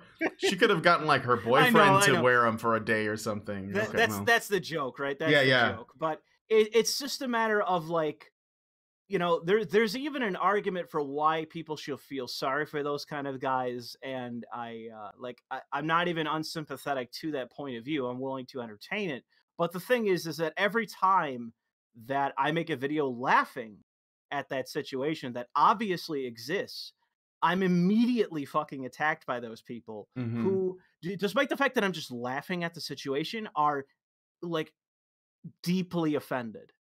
Deeply offended at what I've said about it, when it's just the fact of like, listen, the only difference is that when it relates to like, all the way at the top, the pinnacle, like prostitution and like pornography, all the way down to like cam girls on Twitch or models, even something that's like legitimate, models and advertising, that sort of thing. It's like, I'm not rejecting any of it. I'm just trying to point out that it's real and that parts of it I find incredibly fucking funny. Yeah. And yet there's this weird thing about the other side, the white knighters. They in fact want to deny its existence. It's some weird defensive attitude like that. Yeah, no, for sure. That's absolutely true. And You know, when I hear about that, I've seen that myself. I think that male identity is, for a lot of guys, it's out of reach. Like, I'm convinced that the social justice warriors and feminists don't understand masculinity. Even like academics, no. they don't. Oh, no. They have no clue of what masculinity is, and they also don't understand femininity either. They don't understand women either, agree. because they try to tell. Oh, dude, they're blank slaters. That's why. Yes, man. it's tabula rasa, exactly. But they think that they know what typical masculine behavior is and typical feminine behavior is, in the same way that they presume what is, you know, like when they see something as a racist dog whistle, for example, that the only way they can do that is to actually tap into their own prejudices about race and project it onto other things they see. And so that comes out all the time. But when it comes to men and women, especially with men, they don't understand men at all. And I think that it's had an unfortunate impact on men, because when I hear about, you know, your story, and I've seen this happen, like the miladying that goes on the internet, and in real life, because I've seen that in real life too, you know, a lot. All I can say is that I see that and I'm like, you don't, like, the men themselves are engaging in behavior that is not masculine. Like, they don't understand what that means. And I think that there's a crisis of masculinity. I think it's a real thing. Jordan B. Peterson has talked about it. Warren Farrell has talked about it. And it's actually, you know, MRAs, they, you know, we have different things that we tend to talk about that might be in our wheelhouse. You know, some are big on circumcision and father's rights and so on. For me personally, it's masculinity that I am trying to preserve and protect and talk to men about, to help them understand, because I think that what we are seeing is the byproduct of generations of men that are raised without fathers, and then go right into, like, as early as possible, especially Black men, Hispanic men, who have like they're way more likely to have that problem. They go right into a daycare system, an education system that is feminized and run by feminists that educate and raise effectively boys as though they are defective girls. And then they go out into the world. They don't understand anything about themselves. And they're desperate for an identity. And their identity is trashed in the media around them and in the general political climate and discussion. And this is the product of that. And I'm not saying that to, like, I still believe what you say is funny about these white knights, you know. But it's like one of those things that I laugh at too, especially the reaction. I find it even funnier because I think white knights are silly and hilarious, but then it's all like after that, I see these things that happen with incels and the suicides and everything, and it's like, we need to address this. Like, this is like the incel thing that really pissed me off when I saw, you know, what the immediate reaction was to a young man that was broken and lashed out. You know, Elliot Rodger, the Supreme Gentleman, and the guy, the Parkland shooter. No, he wasn't an incel, but he was really fucked up. Alec Manassian, that's the guy I'm thinking about. You know, the Toronto guy that got in the van and started like running people over, and then he like got out of the car and pointed a stapler at the cops because he wanted them to kill him. Like that's I think that's the thing. I mean, if things were working as they should, if things were healthy right now, you wouldn't have mass shootings and you wouldn't have them being overwhelmingly composed of men. Yeah. I mean, I like, the thing is too, and I've said this before because it is true, is that if you look at the majority of these mass shooters, none of them are particularly masculine men. None of them are jocks. You know what I mean? No, they're not. They're not bros. They're not dude bros. They are, you know, for what it appears to me anyway, they appear to be, you know, feminized beta male guys that they think they've done everything right because they've been told this is what masculinity is. They've been told how they should act in the world, and they do all of that, and it's still, they don't find any happiness, only nihilism, and they don't understand why, and it just stacks on itself. Elliot Rodger followed the Young Turks on YouTube. He thought, I think, that everything that he was doing was right, despite the fact that his mother treated him like, well, his mother couldn't be around him. His stepmother treated him like absolute shit. And his father was like too busy being a Hollywood producer, so he was not around enough. And so this kid was doomed, you know, from the get. And we just don't. The problem is, I guess, that societally we have a lack of compassion for the plight of men, and we keep, whenever something happens, the only thing that we do is we basically say this is a problem because of masculinity, when the problem is a lack of masculinity. You know, that's like the Gillette thing. You know, I was gonna say another example you could give for TYT, which inspired a shooting, and I'm gonna say that it inspired a shooting. Okay, was Gavin Long in Baton Rouge. Yes. Atheism is unstoppable actually chronicled this, and he actually like changed my mind about, like, I did a video called In Defense of Jimmy Dore, who's of TYT. I've actually changed my opinion of him, because I do think that Jimmy Dore and TYT actually did inspire Gavin Long, who did a shooting. He killed 3 cops, and then himself, in Baton Rouge, Louisiana in 2016. And one of the things with Gavin Long was that he was like this, you know, pussy is my god kind of thing. And he's just one of those guys. He is another, what's his face? The kid from Hollywood. Elliot Rodger. Yeah, he's another Elliot Rodger, but the thing is, people focus more about his thing on race. An entire component of that as well was not just his hatred of cops, the race thing, but also the gender thing. Yeah. It was another part of the component of why he did the shooting, what ideology he actually believed in. And this is my big thing, is that if you look at so many of these shootings, like I said, it can't, I mean, it can be a coincidence, but one of the big things is none of these guys are jocks.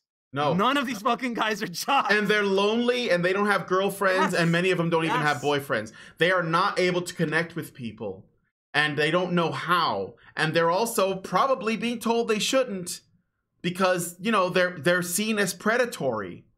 And I think that's a serious issue.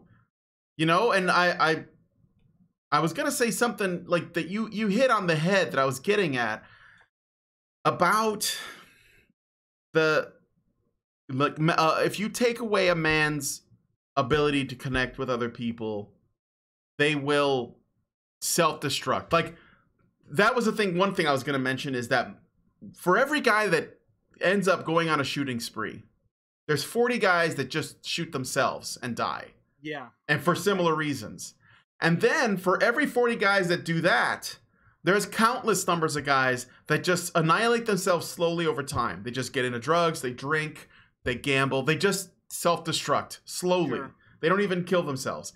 And I'm not saying that women don't have their own problems, because I know that they do. And I know that they have their, but when they do, there are usually lots of support structures already in place to help them. You know, like women don't tend to go on shooting sprees because it's not really, they don't tend to explode that way. They tend to do it in their personal relationships, or they manipulate people. Like they attempt suicide to get a bunch of people to come together and sympathize with them, right? Yeah, it's a different kind of aggression. I think that one of the biggest biological factors that you can point to for people that are unhealthy is the difference between what happens to men and what happens to women. Because, and you can see that through the suicide statistics. I think that that's a heavy implicator of what happens when someone is in a bad state of mind. With guys, most of the time is suicide. Secondarily, unfortunately, are the shootings. Yeah. Yeah, because they want to. It's like well, it could be because, I mean, I can't really say for sure, but it could be in part because they want to be remembered for something. So they try to go out in a blaze of glory in public and in very a loud way. And it could also be because they do resent, you know, they grow to resent the world, and they just want to lash out, you know? Yeah. Well, the other big one is suicide by cop. That's one of the big things that have come out from the body cams that have been implemented because of, you know, the racial tensions and all that. Yeah. Was if you look at body cams, it's suicide by cop is a real phenomenon. Mm-hmm. And it is, I would say, close to 100% male. 100% Oh, yeah. of those that flame out, commit a crime, do something to get the cops' attention, and either charge them, pull a gun, do whatever they get, and they intentionally get themselves shot and killed.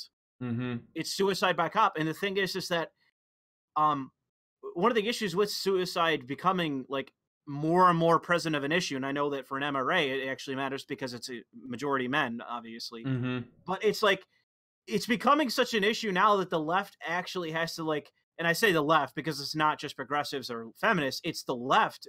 They're now trying to like obfuscate the fucking increasing numbers by saying, well, it's like part of the homicide rate. It's part of the gun violence rate. It's like, no, it's an increase in suicides. Yeah, they want to fold that into anti-cop or anti-gun rhetoric, right?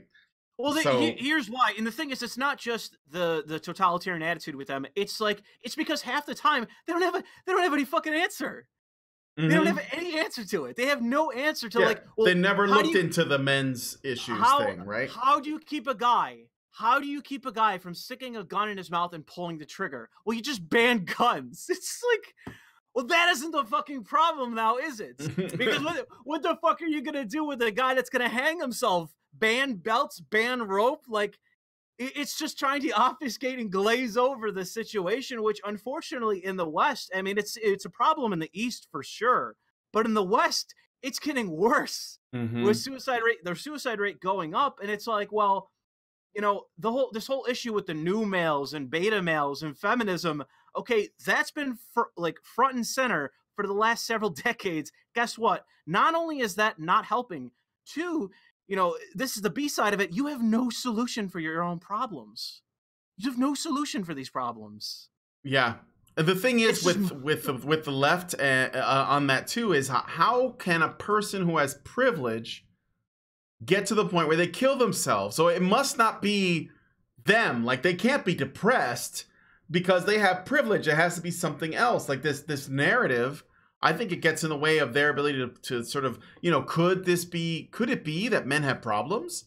No, it must be guns. Could it be that do they look at a suicide by cop and even conclude that it was a suicide by cop and not just like a crime that went awry? You know, one of the big things about suicide by cop is that if you watch online, plenty of enough of people that do it are white males, but a lot of those are black males. A lot of suicide by cop is by black males. And it's like, okay, you can call this police racism and they should have tased his foot and they should have used pepper spray and whatever else. It's like, well, how about the question of not the cop begging the guy not to kill himself or force violence against him? How about the guy who's trying to kill himself through the method of getting a cop to shoot him? How about that? How about we address that? Why is the black guy charging the cop? Why is the black guy pulling a gun on a cop? Why is he doing this? If you actually care about, you know, black people getting shot by police, why don't you call that into question when it's so evidently a suicide? Yeah, agreed. And also, I would add that conservatives and right wingers also don't ask that question a lot of the time. They basically just go with they're mostly just trying to push back against accusations of racism, so they go far enough to say, well, this guy was a thug and this is why he got shot, but they don't ask themselves like any more questions because they're too busy playing defense instead of like saying, okay, but let's go deeper, you know, let's try to get like deeper here. So I got a couple super chats I got to read real quick, and we'll continue because people are waiting and I let go. French Honey Badger gives us $2 and says, make education private again. Eddie B gives us $10 Canadian and says, it's annoying how Dorsey's get out of jail card boiled down to, quote, I'm a busy CEO, as if that's an acceptable excuse. I'm so sick of these social media CEOs. They're all a bunch of disingenuous douches. Yeah, real quick, I have more super chats, but real quick on that, Jack Conte, when, you know, I saw a clip of him doing a conversation with another guy, this was recent, where he basically explicitly said that what you do on other places besides Patreon that goes against Patreon, we will use that against you. Like, I believe that we should be making a safe space on this platform. And there were people who said that Jack Conte was, it's a Conte, right? Not Dorsey. Yeah. Conte was in fact being bullied by MasterCard. And I said, even back then, I said, no, I don't think so. I think MasterCard has been around for far too long and has never acted this way. And even if they did have people on their team, which it's possible that SJWs can move up the ranks in MasterCard and start deciding who gets to use their card and who doesn't. But it ultimately doesn't matter because Conte would have gone along with it. And he didn't resist. He didn't fight back. He didn't say anything. He didn't say, sorry, guys, out of my hands. I'm a free speech absolutist, and MasterCard pushed, they threatened me, and this is whatever. He didn't even have to do that. The easiest way for upper management to cop out, this is the easiest way. Oh, I'm just the CEO, and this violates the mission of our company. I can't do it. Yeah. That's the easiest cop out for any CEO to make is, I'm just the chairman of the board. I can't violate the company's mission because the corporation is its own entity. I'm just the guy that's head of it. I'm just an administrator. Exactly. It's very easy for these people to just use that cop-out because I've seen it plenty enough times before. But the thing is now is the way that activism is going is that it's just a matter of there's obviously people at the top of these companies that are on board. Yeah, exactly. I'm gonna ask you something else about that, but I'm gonna finish these really quick. Yeah, Mr. Roboto says for $2 says, "Is White Knight bad as white is now bad?" Eddie B gives us $5 Canadian and says, "Feminists don't understand masculinity or femininity. Fundamentally, they just don't understand how to human." Well, because tabula rasa, which we already talked about. Boom. This is the reason why, by the way, they have a problem with language more than they have a problem with action, because they believe that language, media, actually does form people. So that's why they're big on... Go ahead. In terms of their ideology, I know that 100%, ask anyone, this is common knowledge for what they believe and why. They are strict social constructivists. Mm-hmm. That is what they believe. They deny any role of biology, and they believe ardently, dogmatically in the idea of blank slate theory. And the thing is that if you want the ideal man to act in a certain way, all you must then do, according to their own ideology, is propagandize them into being that way. Yeah. So the reason why they're doing all this involving art, media, the rest is because of that. Yes. That's part of it. Absolutely. Because it gives them, they believe that by doing that, they can change people the way they want them to. Yes. And this is the reason why, if you've ever seen an argument with a feminist or a progressive, they will, if they're losing the argument, they tell you to go educate yourself. Or they even open with that. What that means is you just haven't been taught the right things. Go get the knowledge, and then you will see. You will be where I am, right? This is exactly why. This is, again, why they're so... I've never in my life run into a group of people that are so more obsessed with altering language itself to suit what they believe than progressives. And I'm sure that this happens, but I've seen this. It's becoming more and more obvious every day. Yeah. They come up with new words that they make up that mean things, and they try to push them on people, and it gets to them. Like, I remember years and years ago when people were joking about the whole, like, non-binary things and my pronouns and shit. Now that's everywhere. That's in the mainstream. Yeah. That's in the news. And there are people that are asking people, what are your pronouns? I saw, speaking of the Vic Mignogna thing, I saw a voice actor named Matthew Mercer, he's like a vet. He's been doing this for years. And if I go to his Twitter profile, sure enough, he's got his pronouns. He's he, him pronouns for now anyway. I mean, they're adopting this new language, and that's on purpose. It's very, this is why, like, terms like Islamophobe is an example of that. It exists specifically to garner a response and to put people in a certain box. They are so concerned with language that for them, this is why people virtue signal too. Saying the right thing is more important than doing the right thing. Sure. I think that, and I bring this up, is that you can't go, there's no university in the country, United States I can only speak to. There's no university in the country, that isn't in some way, they have someone on staff, especially in political science departments and humanities, that is a dogmatic social constructivist that is teaching it, or I should say lecturing to it in their classrooms, indoctrinating students with it, because it is unbelievably prevalent. I went to 3 campuses in my time in college. All three, I had professors talk to me specifically about, in a class, about social constructivism. Yep. I had one who ardently pushed it on students. And it is something, it is basic indoctrination to something that is demonstrably false. Yeah, absolutely. I had that too when I went to college, and I went to art school, and every class except for math had some kind of messaging, you know, whether it was feminism or leftism or whatever. And I was older, so I was, you know, pretty much past that. I was red-pilled already, but I couldn't believe it. I had to get into arguments with my professors over this shit in class. They did not like me, but they had to pass me.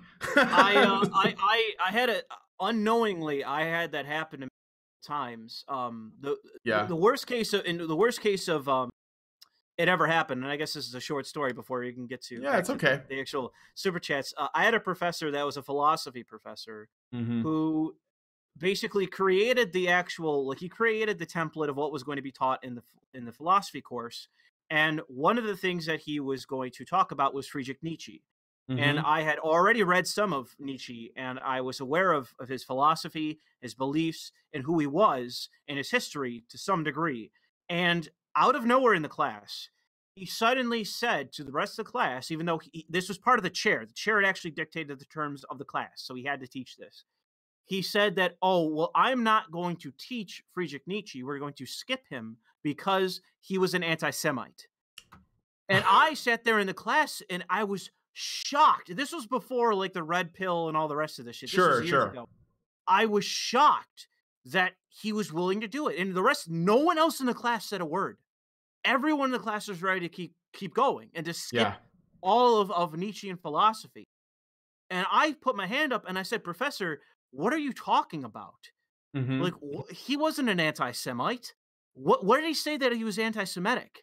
What was it? His sister was an anti-Semite. His sister was a member of the Nazi Party. He wasn't. It predated him. He was dead. Yeah, on top of that, even if he was, does that mean that there's nothing of value there? Right, right. That's the other thing, is just because somebody's there's plenty of people that are anti-Semitic that still, like, even with Marx and shit, who's an anti-Semite. It still doesn't mean you can't read Marx and glean something from it, even though, like, obviously I think Marx was evil. Philosophy's evil. It doesn't mean you can't learn something from it. It doesn't mean you can't actually glean, like, you can't understand your enemy without acknowledging their existence and reading their material. And it was just, to me, it's one of the things that, even with university being so far in the past for me, college being so far in the past, I still remember to this day. It was a lucid thing, because I had to go to the chair of the department and complain. To get him to fucking reverse course to actually teach it. Because and my thing is that, to me, it's personal, because I wouldn't be an individualist today without that. Without reading Nietzsche, I wouldn't be an individualist today. And to me, it's scary to me. It's scary to me that in universities, in academia, in society, in culture, we are just saying, well, because this person's a racist, because this person's X, because this person's Y, don't listen to them, don't read the material, just close your mind off to everything. And what I also find is that it never applies to the fucking leftist bullshit. That's the other side. Of course. So I was going to say, like, did you guys end up reading? Marx was a bigoted motherfucker, dude. Yeah, for sure. No one cares, man. The suffragettes were white supremacists. No one cares. Feminism has its roots in fucking white supremacy, and the they KKK don't care. Even. Go. So do gun rates, by the way, but that's a whole other issue. It's like all of these different ideologies that are now front and foremost, and so is abortion, by the way, but I don't want to, because even with that, it's like, I'm still ambiguously or ostensibly pro-choice to some degree. But what about the current, like, right after the baby is born? I know. The thing is that, like, It's amazing to me that like, but the thing is with that, it's like only in a world where you are so confident in your beliefs and your utopian like end goal would you ever propose and pass a bill like that. Mm-hmm. Because to me, Absolutely. it's like someone who's ostensibly pro-choice. It's like obviously I'm not in favor of third trimester fucking abortion. Mm-hmm. Obviously, okay, I'm not so amoral that I'm going to agree with that. It's But still it's still just a clump of cells, buddy. But it's like it's what the thing is that it's not the obnoxiousness of actually proposing that; it's actually passing it. Yeah, that's It's like no, it's crazy. It's like I mean, holy shit. like the guys, they were talking about passing this bill, or they want to get this bill passed after the whole Jussie Smollett thing came out, and it turned out that it was the Hodge twins apparently that tried to to do this to him, but before that, I think it was one of the senators, I forget which one, he put out a tweet saying that this is the reason why we need to get this, what was it, anti-lynching bill passed. And like turning lynching into a hate crime. Personally, I was like, but what is lynching not illegal? And so, like, I didn't know that. Cory Booker, thank you. Somebody in the chat told me. But, and the thing is, this goes back to what I was saying about words. Hate crime. See, this is something that I personally... Oh, yeah, they think that that's how they're going to change the First Amendment, but they don't, they're so fucking stupid. Yeah. They don't get it. That maybe in Europe, maybe in Canada, wherever, it's not going to happen in America. The way you're going to change the law, and I've already said it before on my own channel, because I know the law, obscenity. That's how you're going to get away with it, obscenity. That's how you're going to be able to change the First Amendment and subvert the First Amendment, is obscenity law. That's it. All this hate speech bullshit, you can push it as much as you want until you pass an amendment to the Constitution. You're never going to be able to implement shit. It's always just going to be a law that will never be enforced. Or the only way that you're ever going to convict someone for it is if they are stupid enough to take a plea deal. That's the only way, is if they take a plea deal. Yeah. But if you're arrested and charged with any kind of hate law, any hate speech law, any bullshit like that, just don't take a plea deal.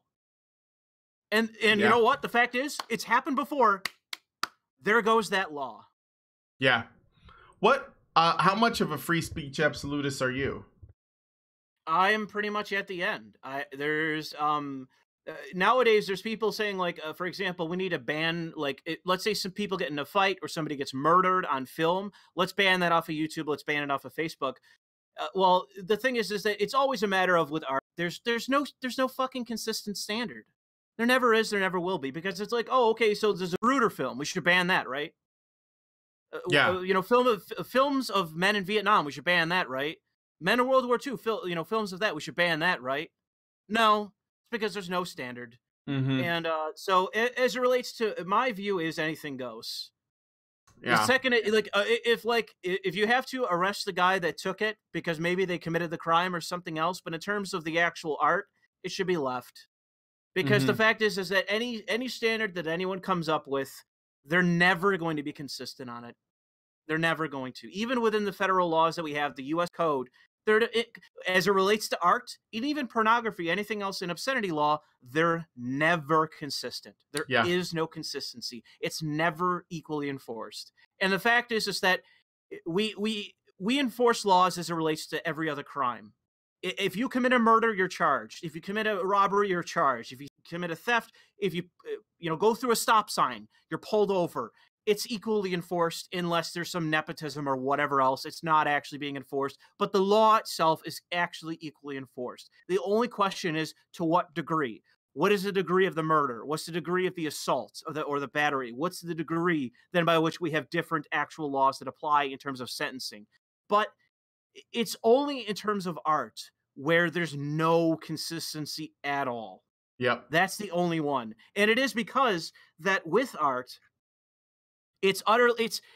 there are degrees in which you can debate the objective worth of art in terms of overall quality or overall worth, overall quality. There is an objective standard that one can weigh, but the issue is in terms of the law, Mm-hmm. There is no objective standard by which that you can actually enforce. And every time that we've ever had a law in any nation, I'll say this, on Earth, there's never been a law in existence ever that has actually been equally enforced or fairly enforced in terms of what is banned in terms of art, regardless of what it is. It's never been equally enforced. Yeah.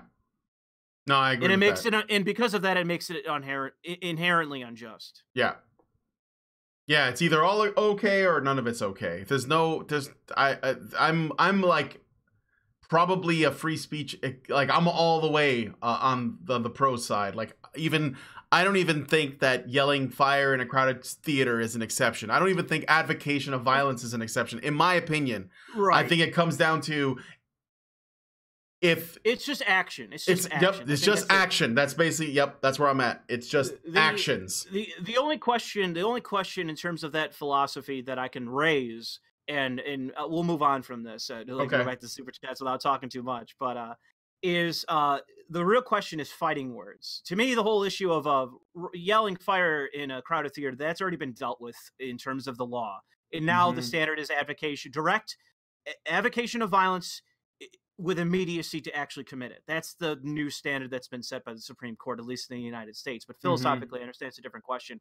But in terms of philosophically, the only difference in my mind is fighting words, because there are words by which that people can actually antagonize people enough to where they fight them. The problem is that if you are, I'm a hothead, but it's just a matter of, well, like, if you say something to me and I have an irrational reaction to it, does that mean that I get to get off scot-free?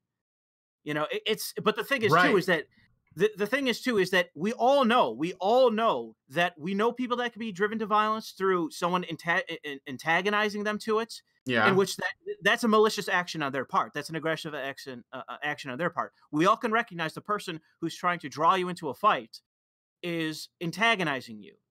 And we have laws about, malice and harassment and stalking and the rest of it. We already have laws about actions that aren't, me punching you in the face.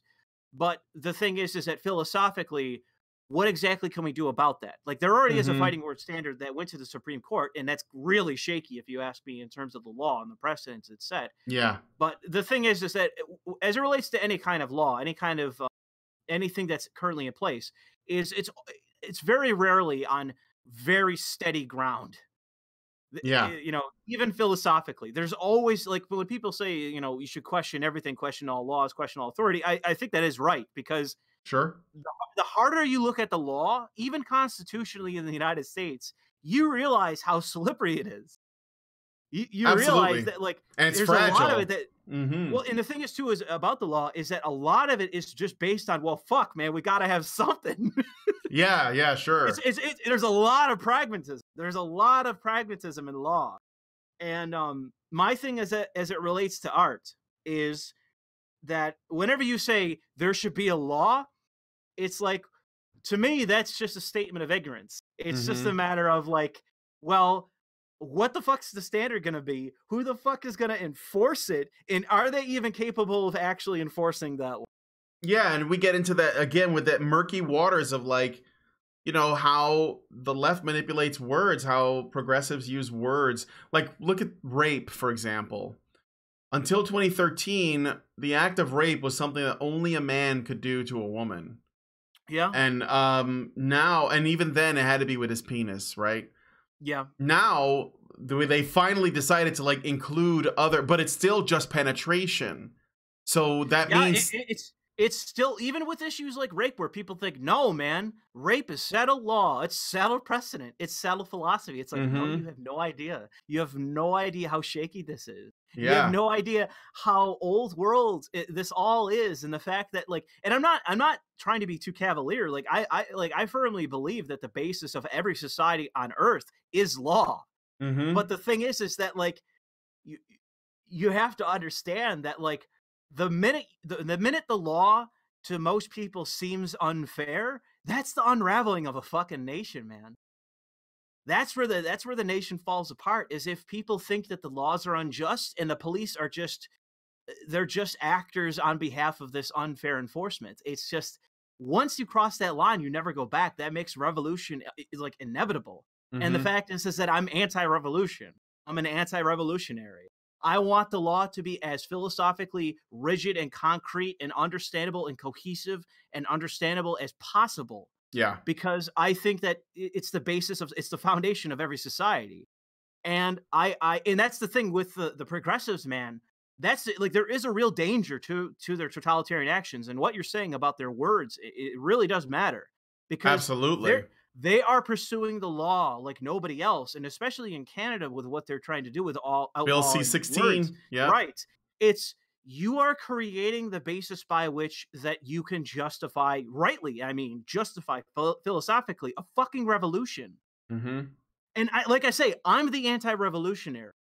I don't want there to be a revolution in Canada. I don't want there to be violence. I don't want Canada to basically go into a fucking civil war. But the thing is that when you change laws that are oppressive, are in fact oppressive, Mm-hmm.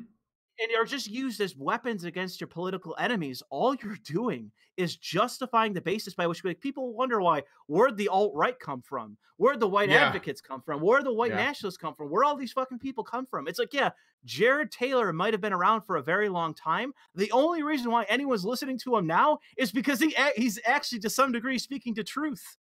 Yeah. I mean, like, the you know, the progressives, they created the alt-right. They made them, and you know, I'm not saying that those people didn't have those beliefs, but they've been around for a very long time. Yeah, but nobody cared. No one cared in the 80s. No one gave a shit in the 90s. No one cared about these fucking people. But the thing is now is because of progressives, it's like they're basically just like everything they do, all they do is then shovel coal into the engine of collectivist hate on the other side. But the thing is with them is, they're totalitarians. They don't give a shit. It's like the ends will justify the means every fucking time. And if revolution comes, then hell, we're just going to find a proxy to fight it for us.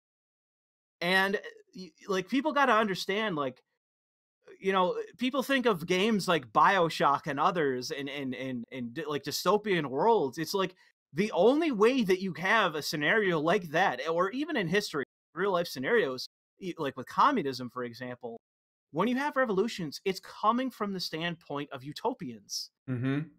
You know, and the thing is, I don't want to prolong this, but the classic thing that I say to debunk them, to debunk the utopians, the true believers of progressivism, the thing that I always showcase to them is with Stalin and Trotsky and Lenin is, what makes you think at the end of the day you're going to be the one holding the fucking gun when it comes to violence? Because chances are you're the fucking pacifist pussy, bro. You're not the one with the balls to pull the trigger. But there's a lot of people around you that are willing to do it. And you better be ready for that. So the thing is with utopians, with progressives, among whom there are plenty of utopians among them, or sympathetic to it anyways. You're out of your minds. You have no idea what you're doing. And the shit that you're doing in terms of the law, it's dangerous. It's incredibly dangerous. Once a certain percentage of people think that their own government is oppressing them, revolution is inevitable. And it's like, especially in places like the UK and in Europe, like in France right now, it's like, you guys have no idea what you're doing. You have no idea. The UK might be one of the worst examples possible, and is why I'm such a strong advocate of Carl Benjamin Sargon getting involved in UKIP. I've told him for years that he has to get involved in politics, and the reason is that, like, hey, do you want a revolution in your country? No? Well, then you better get involved now, because goddamn, the people on the opposite side, they want to tear down everything. Yeah, I agree with that. Is that why you become a liberalist? That you believe in that idea? I guess so. Like, the whole point of you know, liberalist, that phrase, instead of just liberalism, you know, the advocacy of liberalism, it's the idea that, you know, we have to get politically engaged. We have to. I mean, it just doesn't mean that everyone has to, and people turn to me, even Carl has, and said, okay, well, Louis, when are you getting involved? But yes, there is an internal hypocrisy with that, with myself, especially because I know politics to some degree. But it's just a matter of, like, because we don't get involved, because our side, so to say, doesn't get involved, we just cleared the way for the progressives. Yep.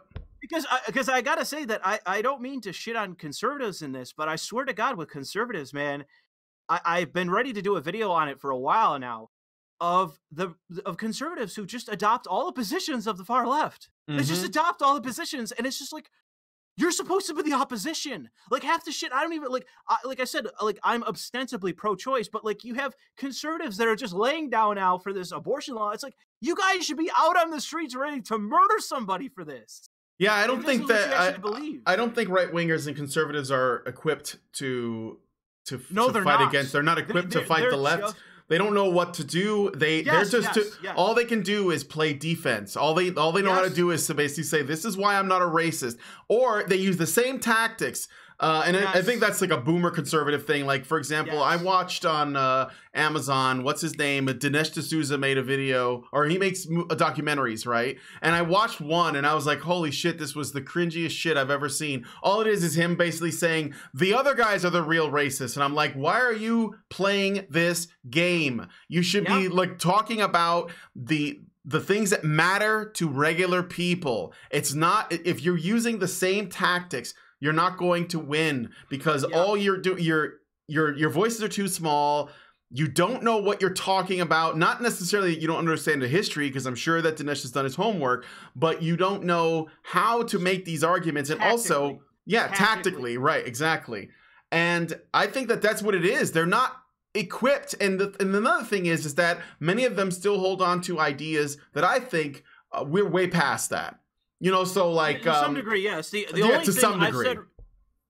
only thing that I've said that conservatives are absolutely right on, that they have completely won out, the thing that conservatives have been saying for a very long time, philosophically even, is fatherhood. Conservatives have been speaking well of fatherhood for a very long time, and I've said to say, even though I still consider myself to some degree center left, the right has won on fatherhood. The right has completely, philosophical conservatives have won on fatherhood. But the problem is now they don't focus on it. No, they don't. And the thing is, too, is that conservatives also don't really understand masculinity either, because they think it's about men just need to step up, man up, and take charge. Sure. Yeah. And there's truth to that as well. But the problem is that they're still playing by the left's rules involving, like, well, we have more women working now. We have more women in the workplace now than ever before. Oh, this is a triumph of conservatism. No, it isn't. No, it isn't.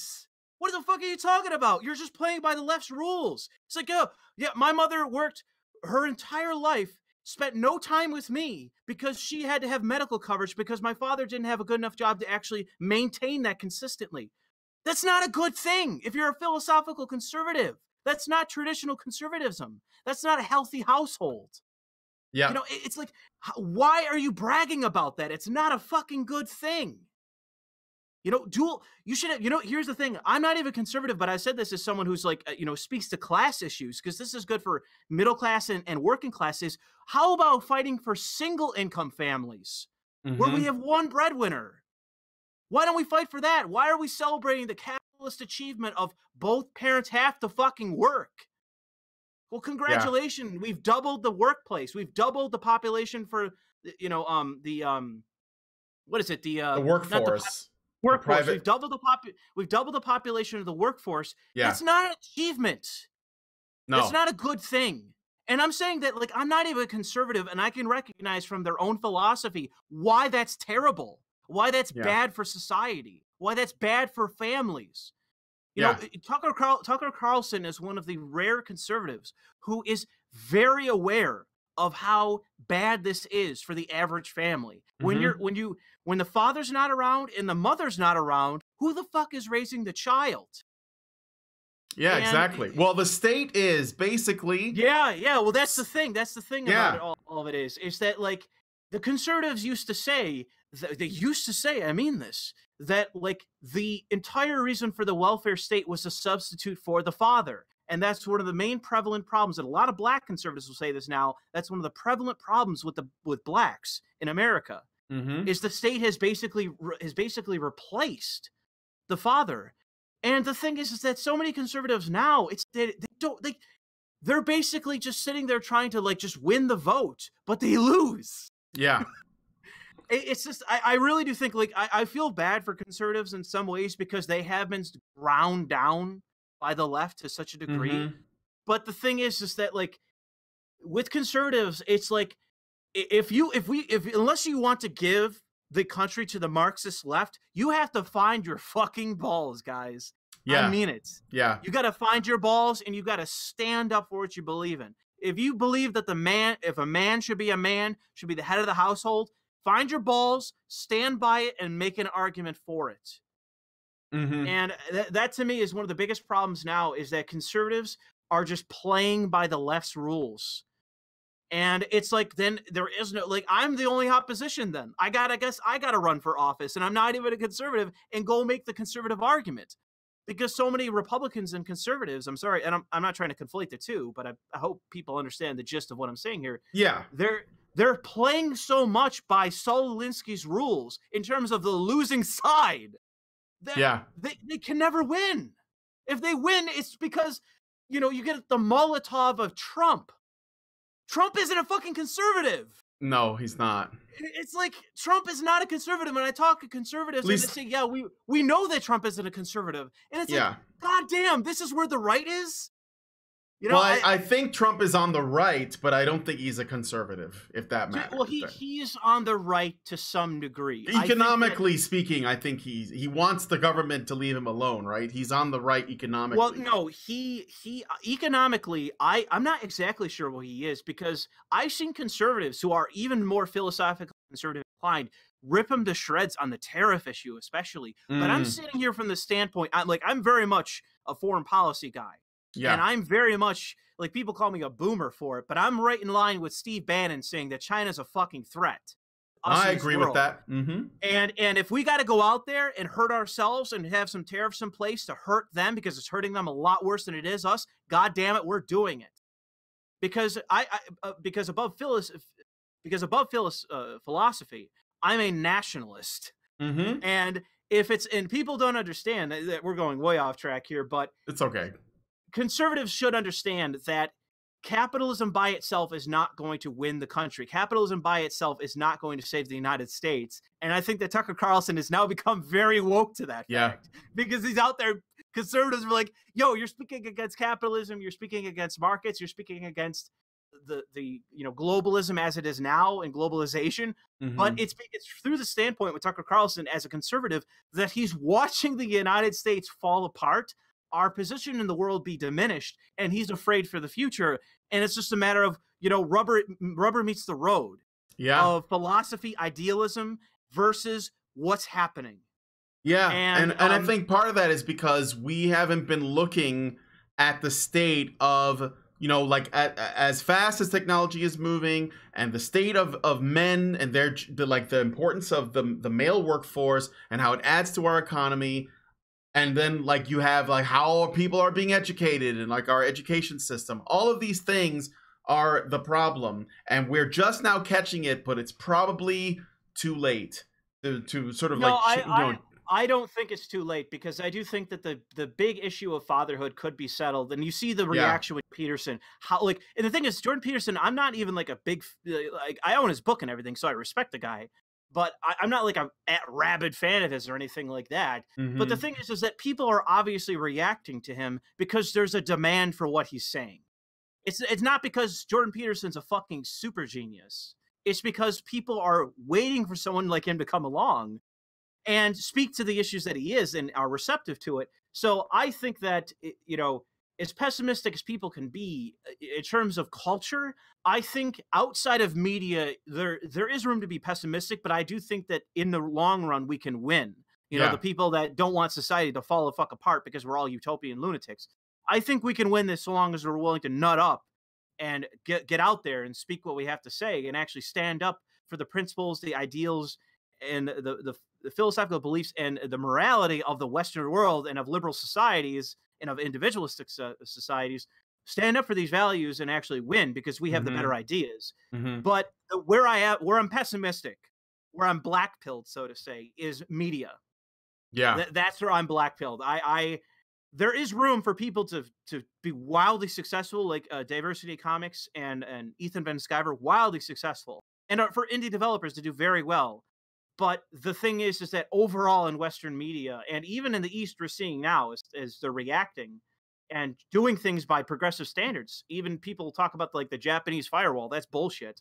Um, with media, the progressives are basically the fucking monolith, and it's like I am not sure how anyone is able to take that back. How our side, so to say, is able to take that back outside of we, in effect, win to whatever degree that we can the culture war in society, in culture, in politics. If we win the culture war in that way, then I think media will follow then afterwards. But it really starts with media is, in my opinion, is a symptom. Yeah.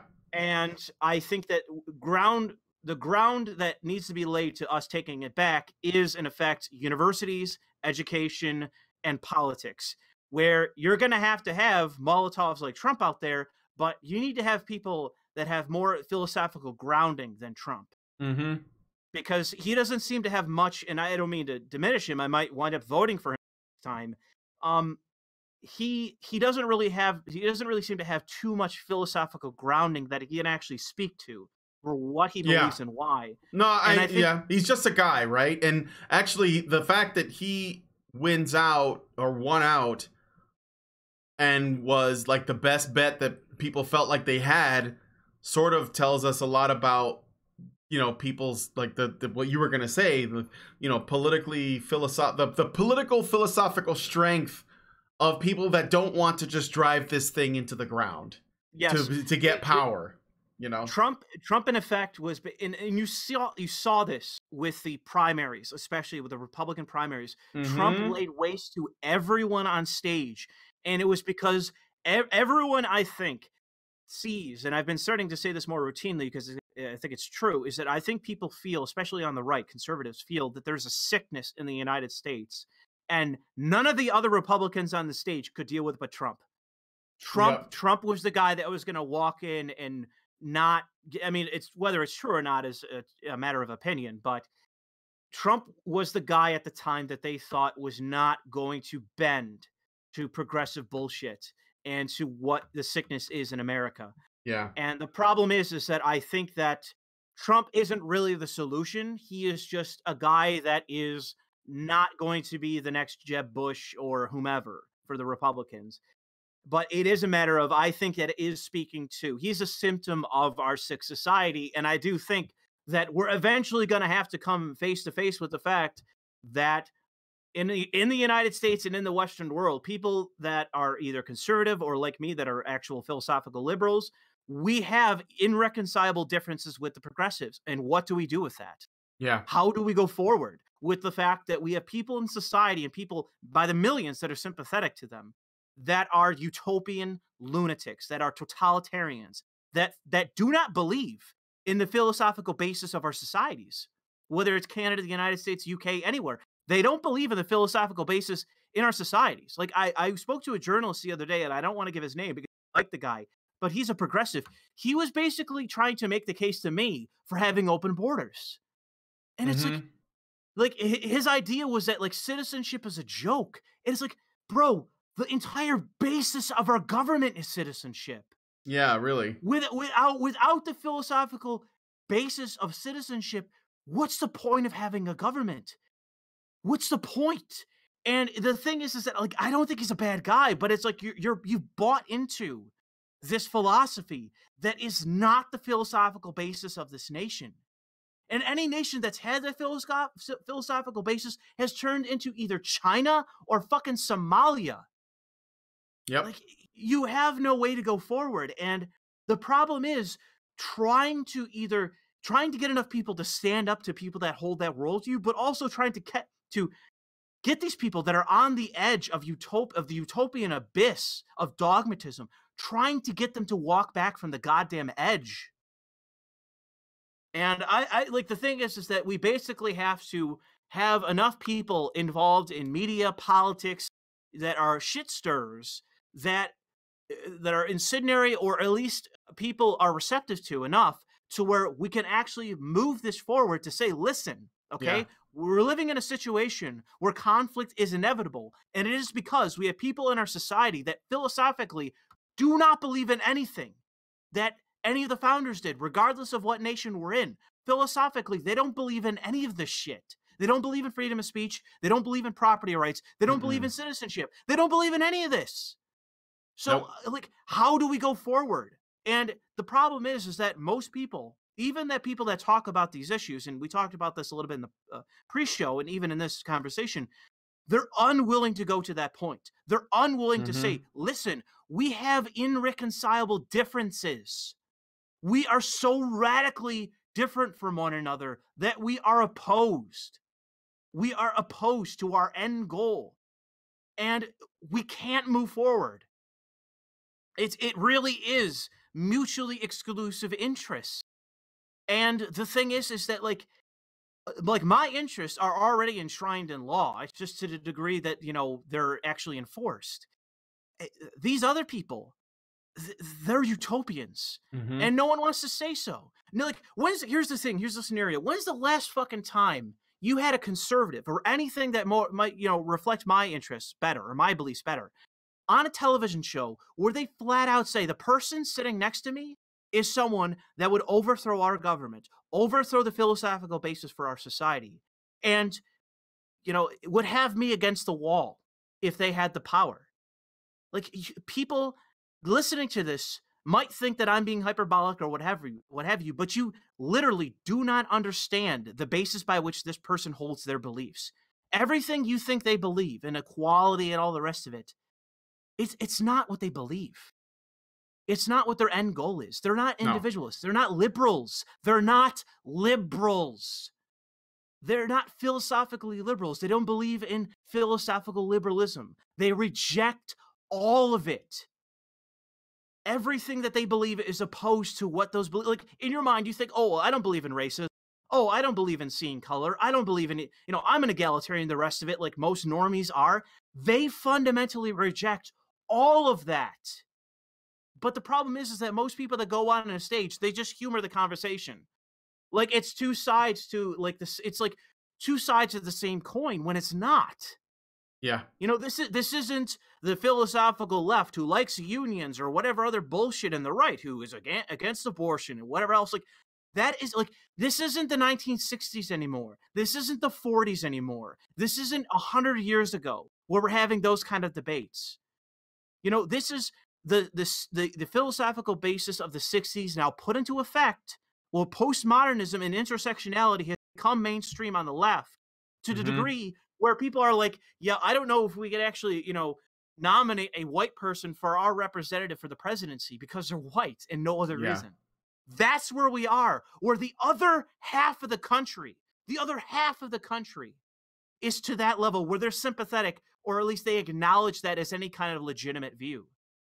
Yep. And the thing is that it requires people to say that, to sit on a stage and say, listen, I'm speaking to somebody that if they had the power would undo our society. They're not about equality and all these good things. The only way that they believe that we're equal is when you and I are laying next to each other in a mass grave together. That's how you and I are equal in their mind. Because that's what I mean. No matter how nice a totalitarian is, and this is the thing, totalitarians can be nice people. They are insane in their worldview. Anything, like, there is no tactic that they won't use against you to achieve their end, because they believe themselves to be like the collective of the good, the one with the good in mind in the end. And they will justify anything to achieve it.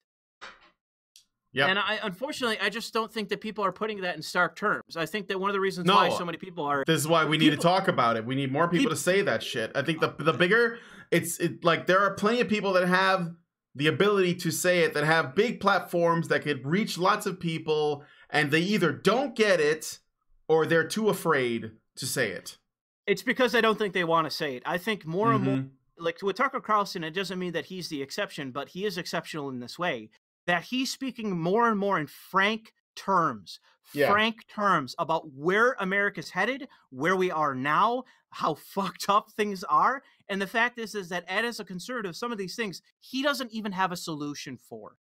Right. And the problem is that even more conservatives are now shitting on him because he's actually that last part. He doesn't have a solution as a conservative. And the thing is that, like, That's the problem with many, and I will say his name, Ben Shapiro. Ben Shapiro is the huckster of hucksters of, well, if you just listen to me, we'll solve this together, and he's full of shit. Mm-hmm. You know, he thinks the market's going to solve all this shit. Half the reason things are so fucked up is because the market's gotten where we are. The market's the reason why. Like, people talk about immigration. You think it's just leftists that got us here? You think it's just the open borders activists that have been ignored for 60 years have gotten us where we are now? It's the businesses. It's the capitalists. It's the investors. Because they don't give a goddamn about culture. They don't give a goddamn about our society. They just want to inflate the labor pool so that they can pay people less and get cheap votes. That's it. And now fucking Tucker Carlson's being called a white supremacist for saying that. Yep. Because it's not in line with conservative orthodoxy of just keep your mouth shut, the gravy train's rolling. Yep. Pissing everybody off, but at least he's saying something. I guess that's what has to happen. More people need to do that. Yeah, if I had to say, like, even disagree with him all you want, there's Asian. Wait, what was that? Cringe word. You're breaking up. Sure. I said that disagree with Tucker Carlson as much as you want, and some of his shows are very boomerish and cringy. Mm-hmm. But the problem is that, you know, he's one of the very few people, especially on the right, that's being as frank as is required and is willing to challenge conservatives openly on his show and have on guests that are conservatives on his own show that say specifically, we're playing along with the left. We're playing along with, you know, Saul Alinsky's rules. And there's a bunch of problems that we don't have a fucking an answer to, and that we've been just encouraging for so long. Immigration, to me, is the biggest one. Immigration is the one that the right and the left have been playing patty cake on for a long goddamn time. And, you know, now we have this recent thing with that Muslim congresswoman where people are going, oh my God, she's an anti-Semite, all the rest of it. And they want to smear her and the rest of it. But it's like, well, she's like a front runner for progressives, and you now have Alexandria Cortez that's a front runner for progressives that's only garnering more and more power, despite the fact that she's a fucking moron. Yeah, like the right doesn't have an antidote to her. No. They don't have an answer. They have no way to kill her off politically. I mean, they have no way to dispense with her immediately, like the left does. The left, all you have to be is a racist or whatever, you know, unless you're the governor or whatever of Virginia, then you can hopefully get away with it as much as you can. But if you're just a layman, like, especially with the right, man, and I've seen this many times with the right, like, if you're smeared as a racist or whatever, the right will just go, okay, I'm done with you, bye. Yep. You're abandoned immediately. Well, because they're playing their game. You know, the thing is, they don't understand. They don't understand that, like, this is just power politics.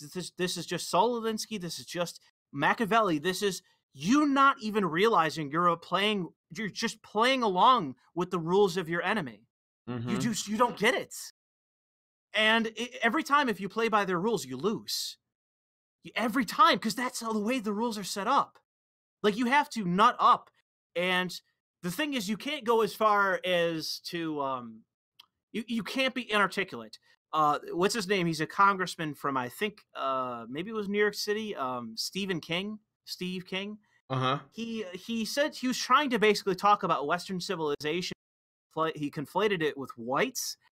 And it's like, you got to know enough not to say whites. Yeah. Because boom, every fucking progressive outlet, every conservative even has to then distance themselves from you because you just put it in the context of whites. What you actually need to point out is to say, I'm not a white identitarian, so why is black identitarianism good with you? Yeah. If this is all wrong, why like, you actually have to buck their rules and explain why their rules are morally wrong. That's how you win. You have to say, I'm not. You have to spurg out on their words. You have to spurg out on their words and hold their feet to the fire until they respond. And you have to do that in front of everybody. And you do it often. You have to be annoying as fuck too. Yes, you can. Yeah. All you have to do, especially if you can, and it's from Saul Alinsky's own tactics. If you can make your side fun, if you can make you the fun actor, if you can make you the interesting person to listen to, and the guy that has a smile on his face. And the guy, or the shit-eating grin on his face, more importantly, who is getting the other side annoyed, getting the other side irritating, and forcing them either to live by their own standards or getting them to actually have to address their own tactics and how they act in terms of their morality. If you can get them to do that with a smile on your face and annoy them in the process, you are the victor. You are the winner. Mm-hmm. And that's part of what Trump did. Part of what Trump I was going to say, you're describing him, though. Was being able to take the other side's rules, call them out, dismiss them, and then laugh. Get the audience to laugh. Mm-hmm. And that politically, that tactically is the way you win. It's highly effective. Yep. That's how you win the culture war. That's how you win the political war. Yeah, he put out Trump put out a meme the other day that I think Vox or Vice or Slate or something wrote a piece about, where he had a video of sad-looking Congress people, like Democrats, in like their seats looking down, and he played REM's "Everybody Hurts" over the top of it, and he tweeted that out, and I was like, masterful. That was masterful. And of course, the journalists lost their shit, and everybody was talking about it. It's like, well, this works. The kids love it. So there's something about Trump where he has definite issues and definite problems, but the thing is, tactically, like when people make the 40 Trump meme, like 40 the 40 chess meme, in terms of tactics, there is a 4D level to him. Mm-hmm. Especially with the meme warfare stuff, half of that is just him attempting to trigger the opposition for the sake of making them look bad. Yeah. That is half of what he is doing, is simply trying to make his opposition look bad so that he looks good. Like the people talk about, the whole, it might have been Ben Shapiro that said this, or someone else that said that his tactics in making the opposite look bad is what him, grabbing by the pussy makes him look good. Despite that, when the fact is that itself is just a narrative, the whole, grabbing by the pussy thing. But the thing is that even when the left is playing by their rules, he can just completely subvert that. He can just go right through it, go right through what the rules that they want to put on him. And I see that with Kanye West as well. Kanye West is another one that can do that. But it's important that if people who are on the right or maybe more philosophically liberal like me, if you want to win, you have to understand that this is a battle of tactics. This is a battle of memes, a battle of presentation, and a battle of, you could be philosophically right, but if you're seen as the asshole, you're going to lose, because that's the other side now. They're still acting in a draconian fashion where they will demonize people, they will hurt people, and people are afraid. They've gotten to the level that they're open with and brazen with the tactics of hurting people, and they feel as though they can get away with it. But the thing is that all you need to do is make them look like the asshole, because that's what they did to the right. That's what they did to conservatives. That's all they did for years and years, is they made the right look like jokes. They made the right look stupid, and they made the right look like they had nothing to put forward, even though the right absolutely has many things to offer that are of genuine, at least, consideration. And that goes all the way as far as like the people that I don't like, the collectivists, the white identitarians, that group. It still means that you have to acknowledge that they might have something to include. Take what they have to say, and if it's bullshit, then just say as much and explain why. Mm-hmm. And you can't play by the left's rules in that way of just smearing someone and thinking that's good enough. Yeah. Because that's the exact thing they use against you, and it works every fucking time. Yeah, you're basically telling people that this is an acceptable tactic, and they're going to use it more often on more people, and it's going to be more effective. So, and they also have, as we were saying, they have the media, they have academia, they have, for the most part, right? A lot of people in politics that are given platforms by the media because, again, of that bias. So you're going to get bombarded with that. And they got Silicon Valley too. Yes. Here's an example.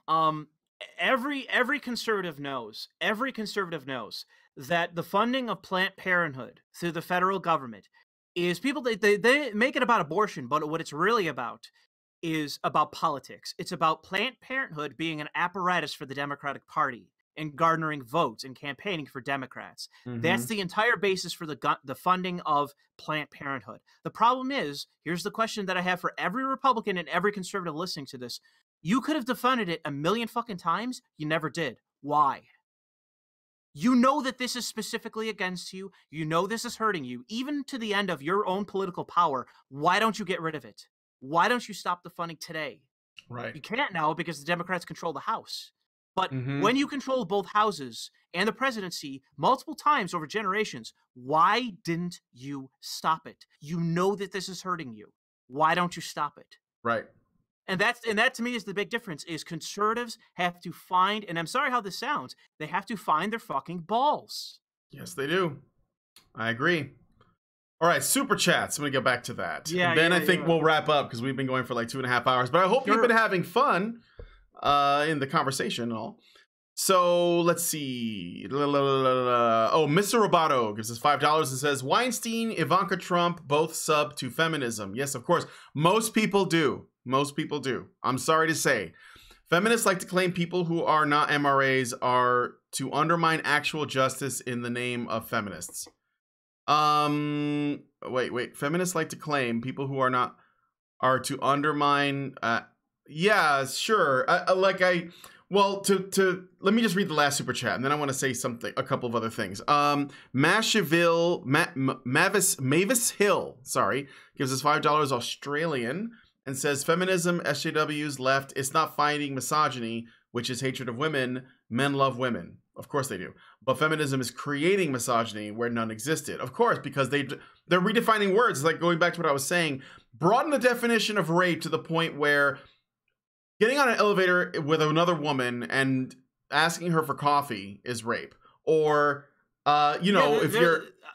Go ahead. They're actually inspiring fear of women more than hate of women. Yeah. It's the Me Too thing. That is Me Too in a nutshell of... Now, like, the whole thing is like, oh, women in business opportunities. Yeah, if I'm an upper management guy or a mid-management guy and you're a woman, I'm not getting within fucking 10 feet of you. Yeah. I got my career, man. And women are losing job opportunities because of Me Too. Because men are like, well, I'm just going to hire dudes, I mean, if I was in Congress or in any kind of politics, I would have 0 female staffers. Mm-hmm. 0. Because I don't know it's fucking flip a coin whether I'm going to get a girl that's going to ruin my career. Absolutely. And why wouldn't they, since there's like no, negative consequences to lying?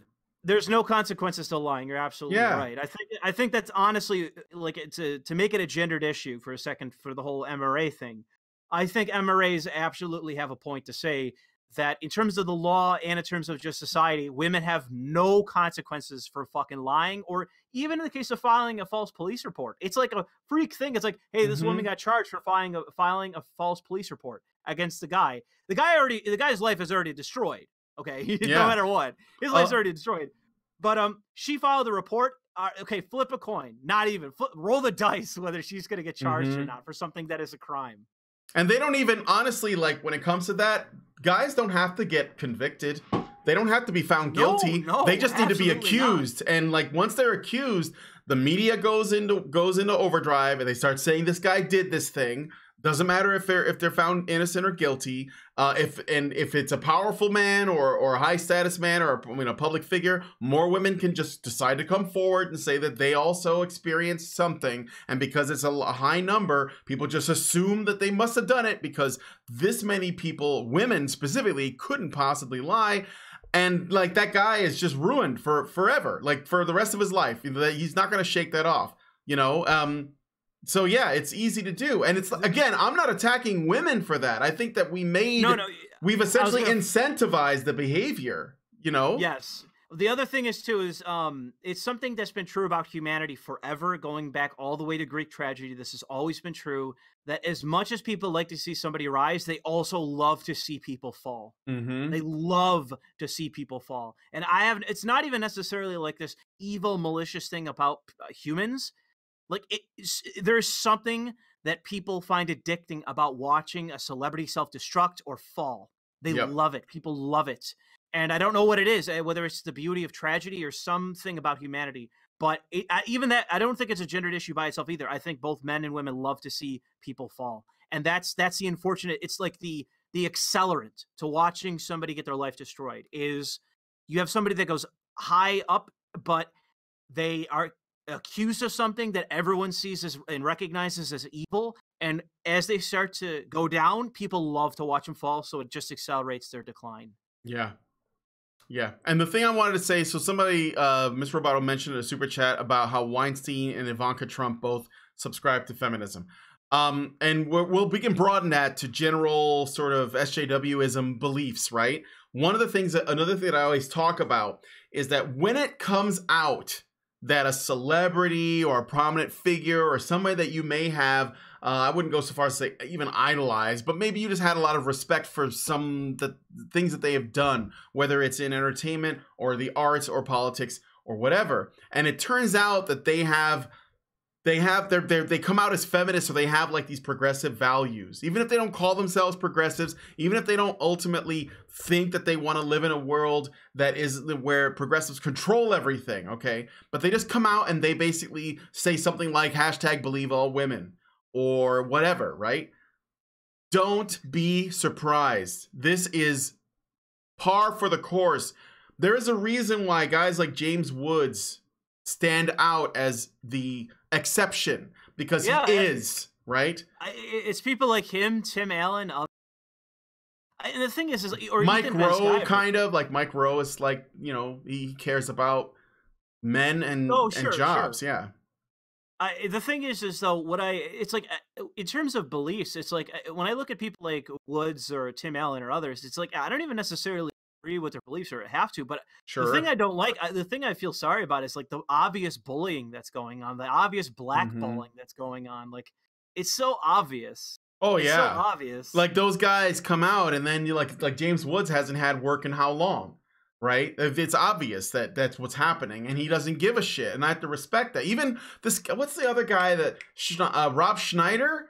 He's been pretty like spicy online too, and I don't even think the guy's very funny or has done very good movies. But I think James Wood may not be James Wood may not be like an amazing, spectacular actor, but I do think as an actor. You dropped again. What was that? As an actor. You do believe as an that... actor, I think that James Woods might not be like, you know, Meryl Streep, so to say. But sure.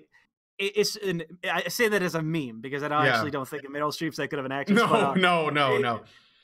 But with James Wood, I actually think he's entertaining and funny. Like I actually think he's a good actor in that way. He's a good character actor. He does fine. He was Hades. Best thing about the Hercules movie. Yeah.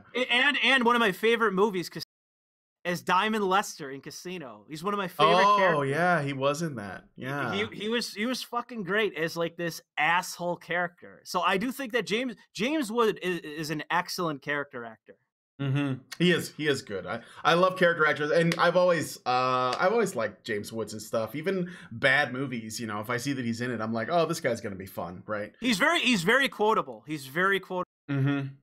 He's sort of like he's what's the name of the guy from Spider-Man 1 that played the Green Goblin? He reminds me of him. Oh yeah. I know what you're talking about. I forget the actor. Yeah, that guy. He was in, you know, he's another character actor I really like. Sure, yeah. But he gets a lot more work.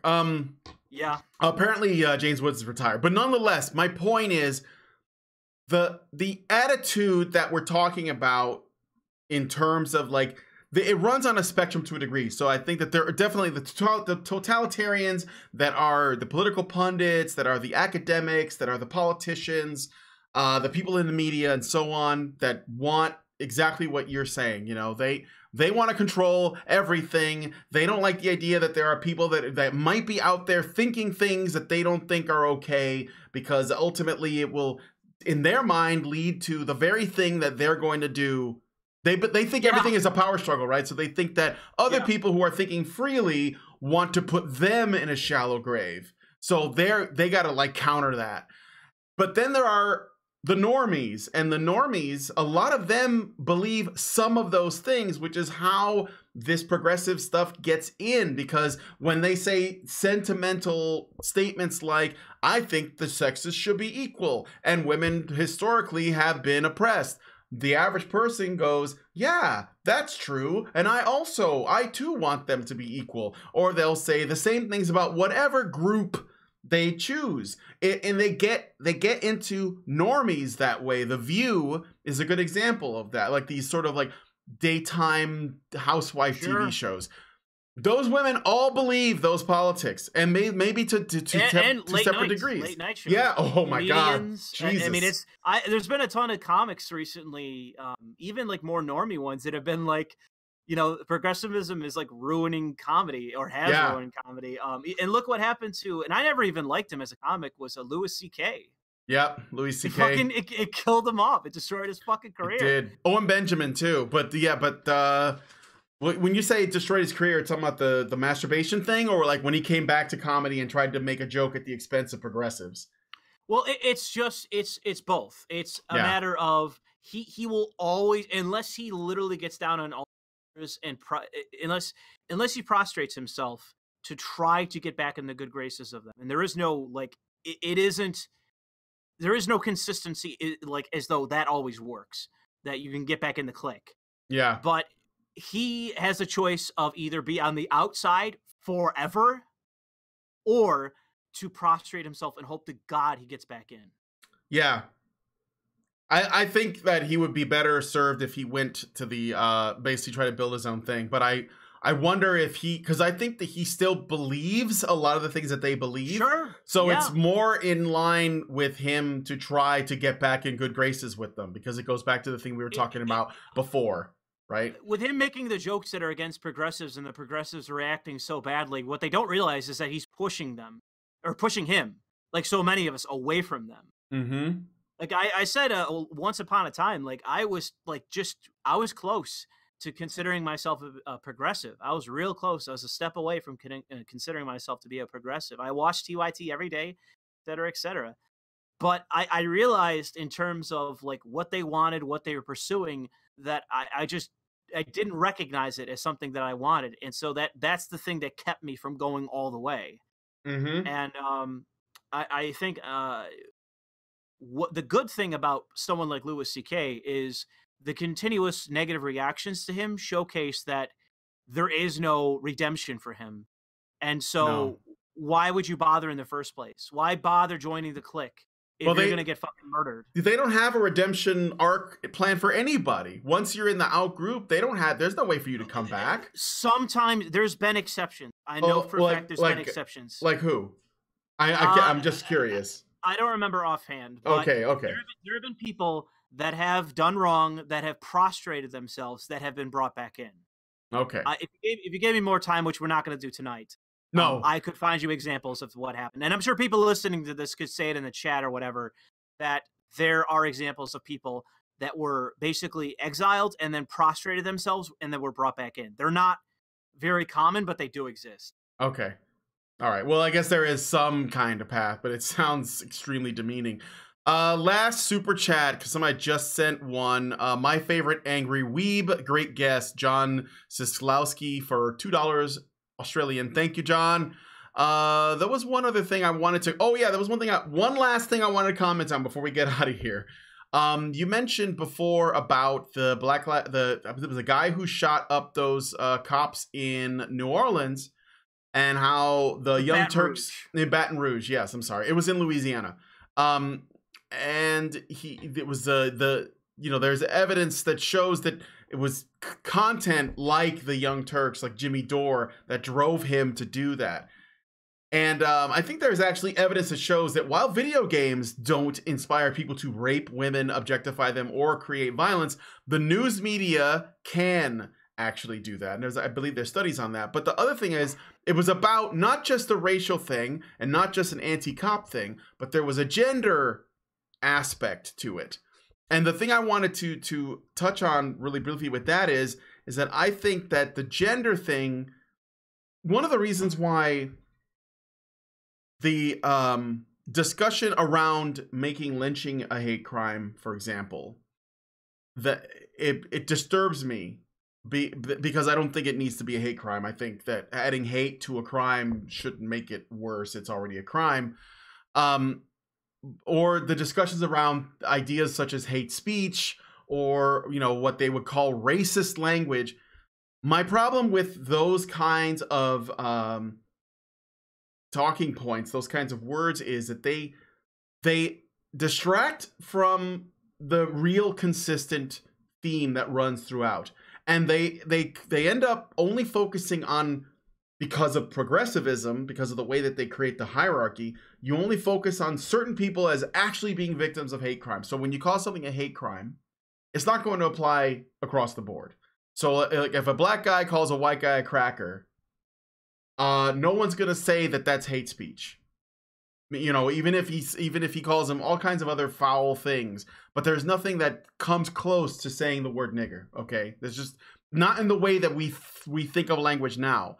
Even if the intention behind it, which there's really no way to really measure it, even if the intention behind it is far more egregious, like somebody who really despises white people says it, versus someone who's talking to a friend and they say it in passing, saying the N-word, that is. Well, I think that honestly it's worse because we see that there are very, very clear instances, several instances where you have black people, black guys especially, who have assassinated white people. Yes.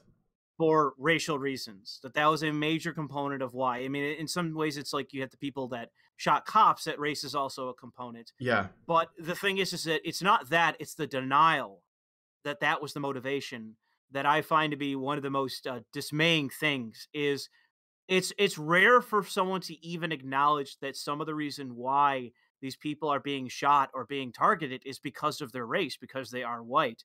And people are, and more they're saying that there is a very clear anti-white sentiment that is very much going, like what would be the right way of saying it, a nerve or a strain that is in America.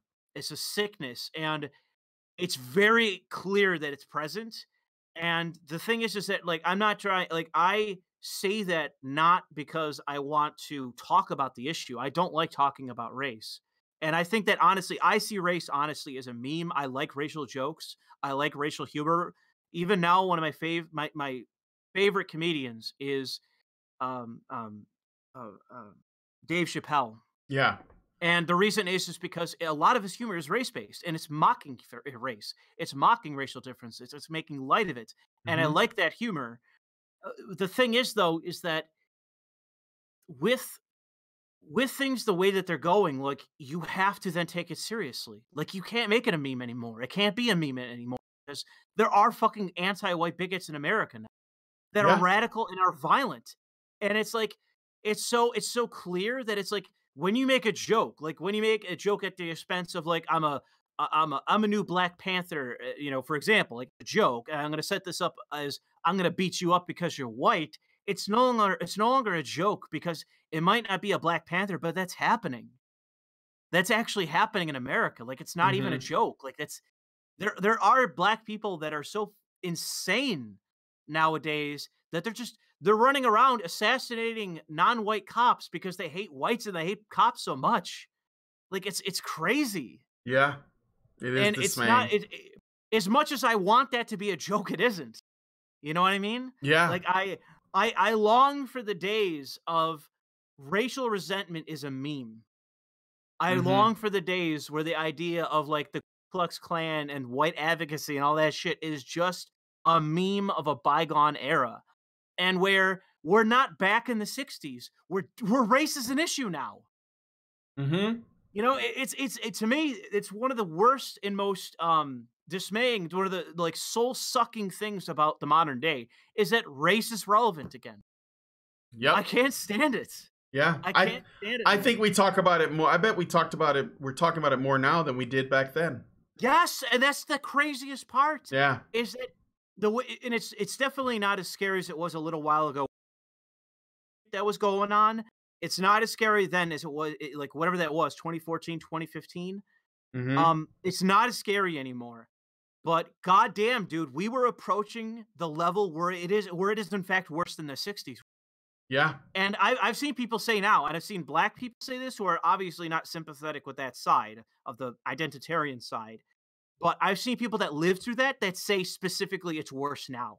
Yeah. And that to me, it's unbelievable. It's unbelievable to me that, the modern generation, the millennial generation and the Gen Zs, that we are now reliving the 60s, but only worse. Mm-hmm. It's pathetic. It's someone who grew up in the 90s where this was a joke. The 60s were a joke. Yep, I And remember. I gotta say that, I said this before, and it's a controversial. This is the nutting up that I'm talking about. Martin Luther King's vision of America fucking failed. Mm-hmm. It never happened. It never happened. The whole idea of we're getting past this and everyone's based on we're going to weigh everything by merit, it never came true. Celebrating him is celebrating something that never happened. And Yep. it's one of the things I don't like about we're in Black History Month. Black History Month's a joke. Martin Luther King Day is a joke. What are we celebrating?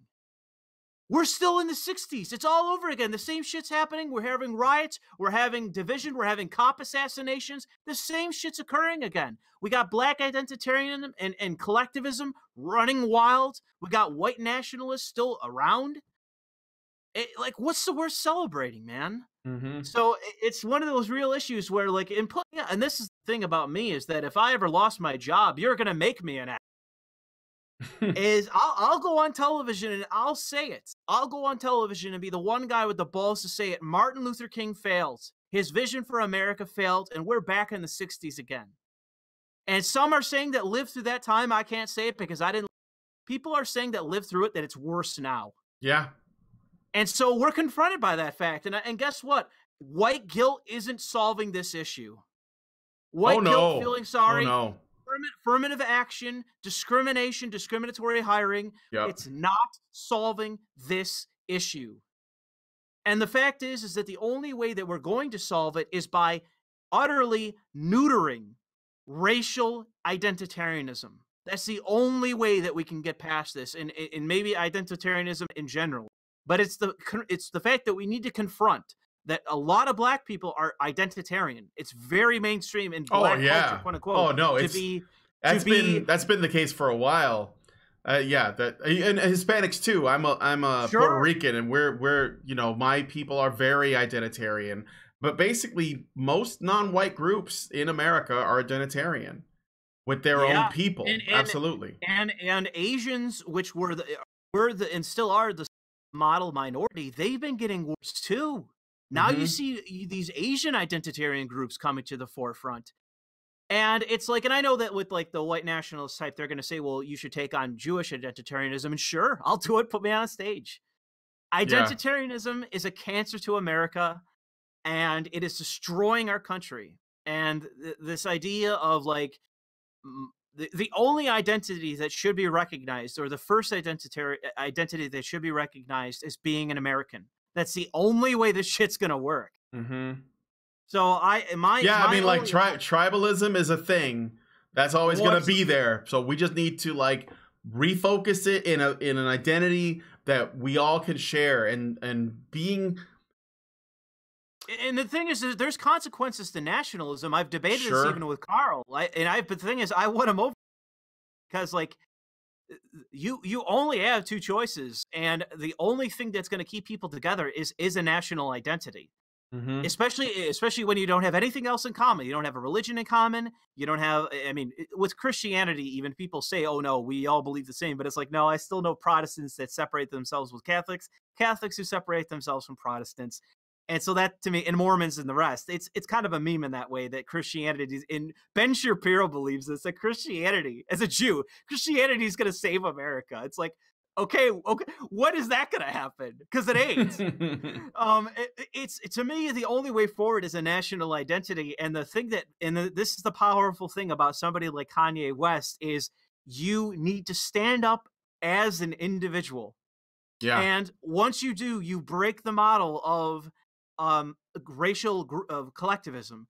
And the problem is that people say, well, a national identity is still an identity and that sort of thing. But the thing is that to me is the identity that's going to tie enough people together to where they will realize to some degree that the idea of racial separatism, ethnic separatism, ideological separatism, that in a functioning society, that doesn't work.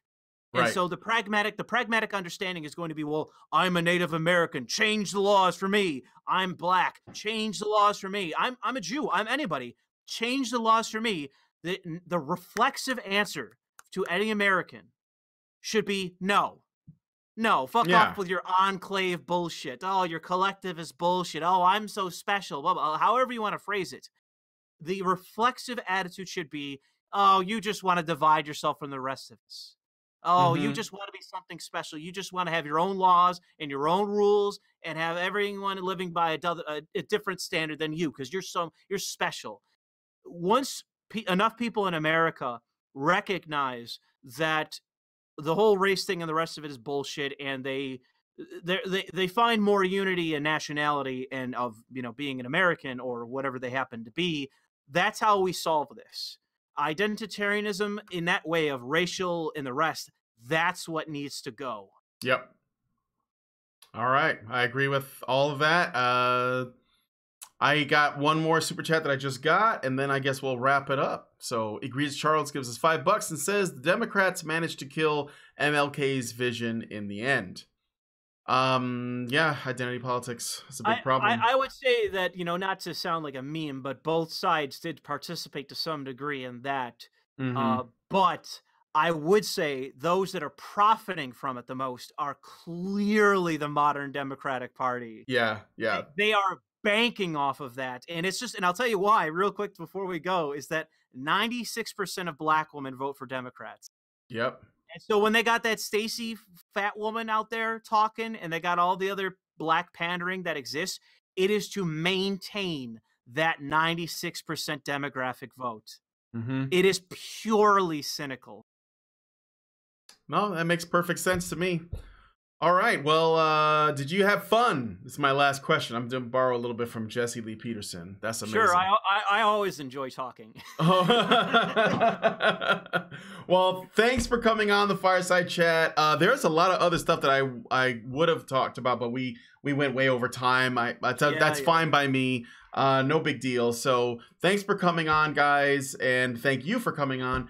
And yeah, be sure to hit that like button, everybody. It really helps. I see there's 120 people watching, more than 120. Hit the like button. Also, subscribe to Badger Live Streams if you're not already. We do shows just about every single day. Tomorrow's the news show. I just got to find some stories to talk about, but I'm sure there's going to be some beautiful stuff on the internet. Again, also be sure to subscribe. I already mentioned that. And lastly, you already know about the ICMI 2019. That's the International Conference on Men's Issues. I'm going to be, or the Honey Badgers, myself included, we are the ones that are hosting it. So I wanted to show you guys a little bit about it. There's the website. You saw the announcement. Alison put it out there. If you want to be a part of it, you can sort of like reserve a spot or get on the email list and learn more about it. It's going to be a great time. Louis, you should come to the ICMI. I think well, you probably want to like hide your identity, so maybe not. But I will put out an open invitation if you are interested. I'm trying to we've reached out to Sargon and other YouTubers about coming out. So I know Sargon's expressed interest in the past. So I don't know if that's something that, you would do. But yeah, International Conference on Men's Issues is in August. Mid-August. It's right there on the screen. That's August 17th, 16th, 17th, and 18th. In addition, I put all the contact info for Louis in the low bar, basically his YouTube channel, his Twitter, and his email, which is readily available to most. Is that okay that I did that? I don't know if that's... Yeah. Okay. All right, cool. And yeah, so if you guys want to send me any messages, follow him on Twitter, go to his YouTube channel. He's got lots of great rants on there. So with that said, I'm going to go ahead and get out of here. Thanks, guys, for coming on the Fireside Chat. Thank you again, Louis, for joining me, and we'll talk to you guys next time.